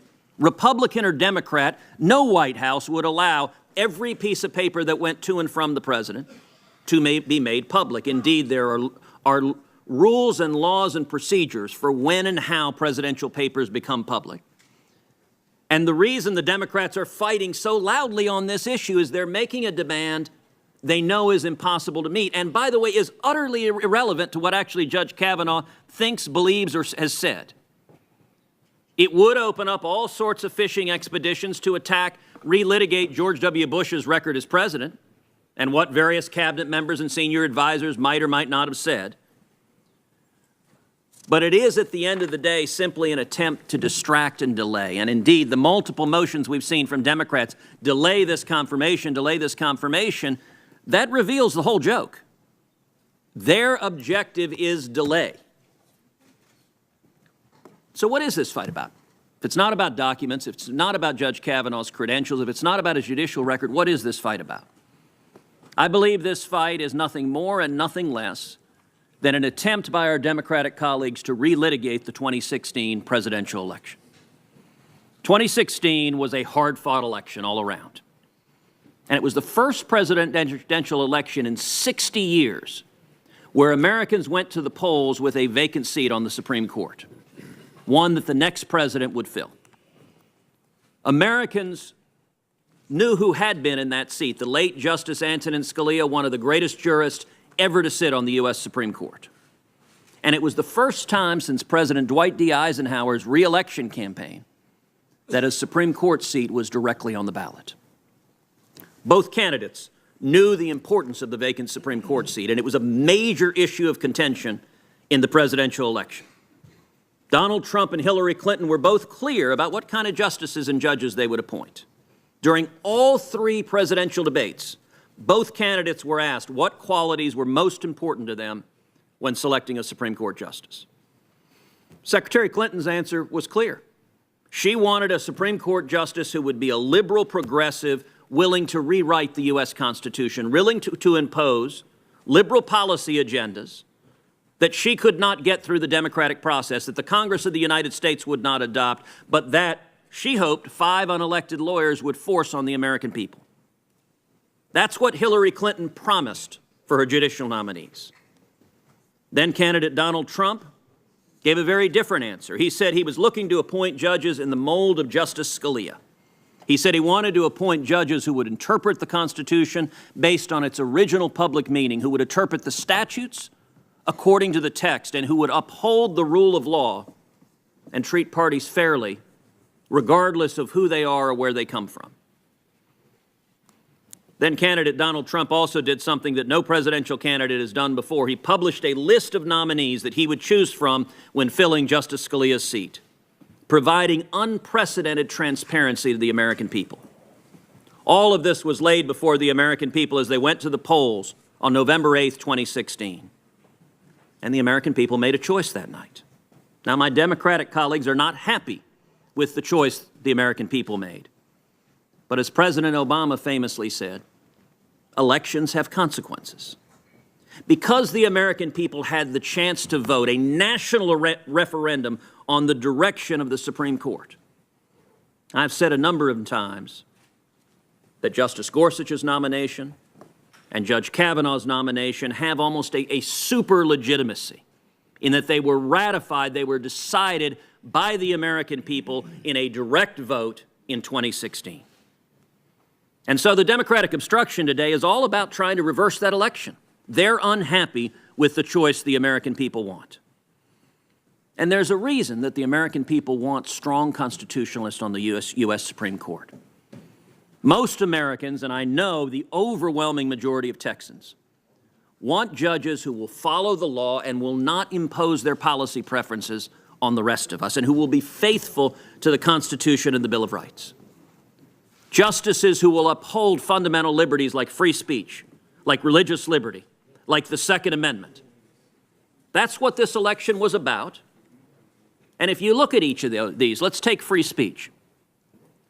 It's worth noting that in 2014, every Democratic member of this committee voted to amend the United States Constitution to repeal the free speech provisions of the First Amendment. And sadly, every Democrat in the Senate agreed with that position, voting to give Congress unprecedented power to regulate political speech. It was a sad day for this institution. Years earlier, Ted Kennedy, the great liberal lion, had opposed a very similar effort. And Ted Kennedy had said, "We haven't amended the Bill of Rights in over 200 years. Now is no time to start." Ted Kennedy was right then, and not a single Democrat in the U.S. Senate had the courage to agree with Ted Kennedy and support free speech. Indeed, they voted party line to repeal the free speech provisions of the First Amendment. That is radical, that is extreme, and it's part of the reason the American people voted for a president who would put justices on the court who will protect our free speech. How about religious liberty? Religious liberty is another fundamental protection that the Democrats in the Senate have gotten extreme and radical on. Indeed, our Democratic colleagues want justices who will rubber stamp efforts like the Obama administration's efforts litigating against the Little Sisters of the Poor, litigating against Catholic nuns trying to force them to pay for abortion-inducing drugs and others. That is a radical and extreme proposition, and to show just how dramatic Senate Democrats have gotten, every single Senate Democrat just a few years ago voted to gut the Religious Freedom Restoration Act, legislation that passed Congress with overwhelming bipartisan support in 1993, was signed into law by Bill Clinton, and yet 2 decades later, the Democratic Party has determined that religious freedom is inconvenient for their policy and political objectives. They want justices that will further that assault on religious liberty. And finally, let's take the Second Amendment. In the presidential debates, Hillary Clinton explicitly promised to nominate justices who would overturn Heller versus District of Columbia. Heller is the landmark decision issued by Justice Scalia, likely the most significant decision of his entire tenure on the bench, and it upheld the individual right to keep and bear arms. Now, Hillary Clinton was quite explicit. She wanted judges who would vote to overturn Heller, and indeed a number of our Democratic colleagues, that's what they want as well. Overturning Heller, I believe, would be a truly radical proposition. To understand why, you have to understand what the 4 dissenters said in Heller. The 4 dissenters in Heller said that the Second Amendment protects no individual right to keep and bear arms whatsoever, that it protects merely a collective right of the militia. The consequence of that radical proposition would mean that Congress could pass a law making it a felony, a criminal offense for any American to own any firearm. And neither you nor I nor any American would have any individual right whatsoever under the Second Amendment. It would effectively erase the Second Amendment from the Bill of Rights. That is a breathtakingly extreme proposition. It is what Hillary Clinton promised her justices would do. And at the end of the day, it's what this fight is about. We know that every Democratic member of this committee is going to vote no. We don't have to speculate. Every single one of them has publicly announced they're voting no. doesn't depend on what they read in documents, doesn't depend on what Judge Kavanaugh says at this hearing. They've announced ahead of time they are voting no, and most of the Democrats in the Senate have announced that in the full Senate. But everyone should understand, Judge Kavanaugh has handed over more documents than any nominee, more than the last 5 combined, Republican and Democratic nominees. It's not about documents, it's not about qualification, it's not about record. What it is about is politics. It is about Democratic senators trying to relitigate the 2016 election, and just as importantly, working to begin litigating the 2020 presidential election. But we had an opportunity for the American people to speak. They did. They voted in 2016, and they wanted judges and justices who will be faithful to the Constitution. That's why I'm confident at the end of what Shakespeare would describe as a lot of sound and fury signifying nothing, I am confident that Judge Kavanaugh will become Justice Kavanaugh and will be confirmed to the United States Supreme Court. Thank you, Mr. Chairman. Okay. We're going to take a break now, and wait a minute. We're going to take a break now, and 30 minutes is what the Democrats would like to have, so we will return at 1:17.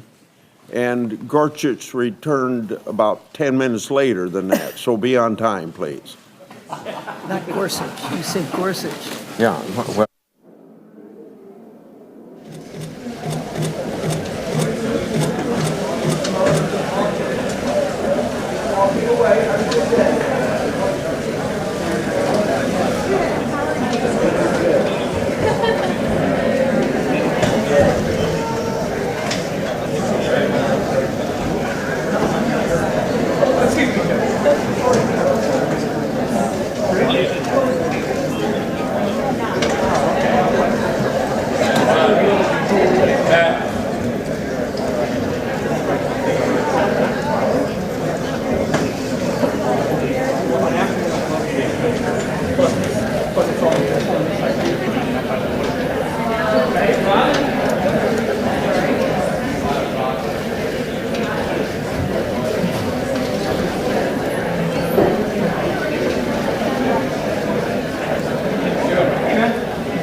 And we've been hearing opening statements from the Judiciary Committee today after Democrats called on the chair to adjourn the hearing. They'd received tens of thousands of requested documents last night and wanted more time to review them. Also, protesters during the hearing inside the room and just outside started off this hearing. We'll take a look outside of the hearing room where people are waiting in line to get into the hearing for Supreme Court nominee Judge Brett Kavanaugh. We heard from him briefly this morning as he introduced his family.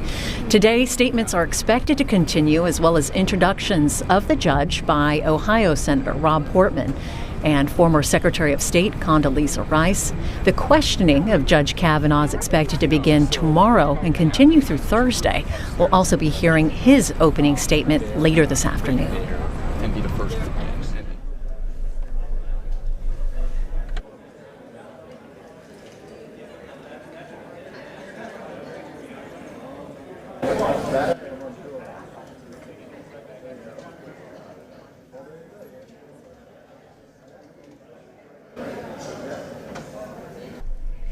While we are waiting for the committee to come back together, taking about a 15-minute break here, we'll take a look back at some of the statements from earlier this morning.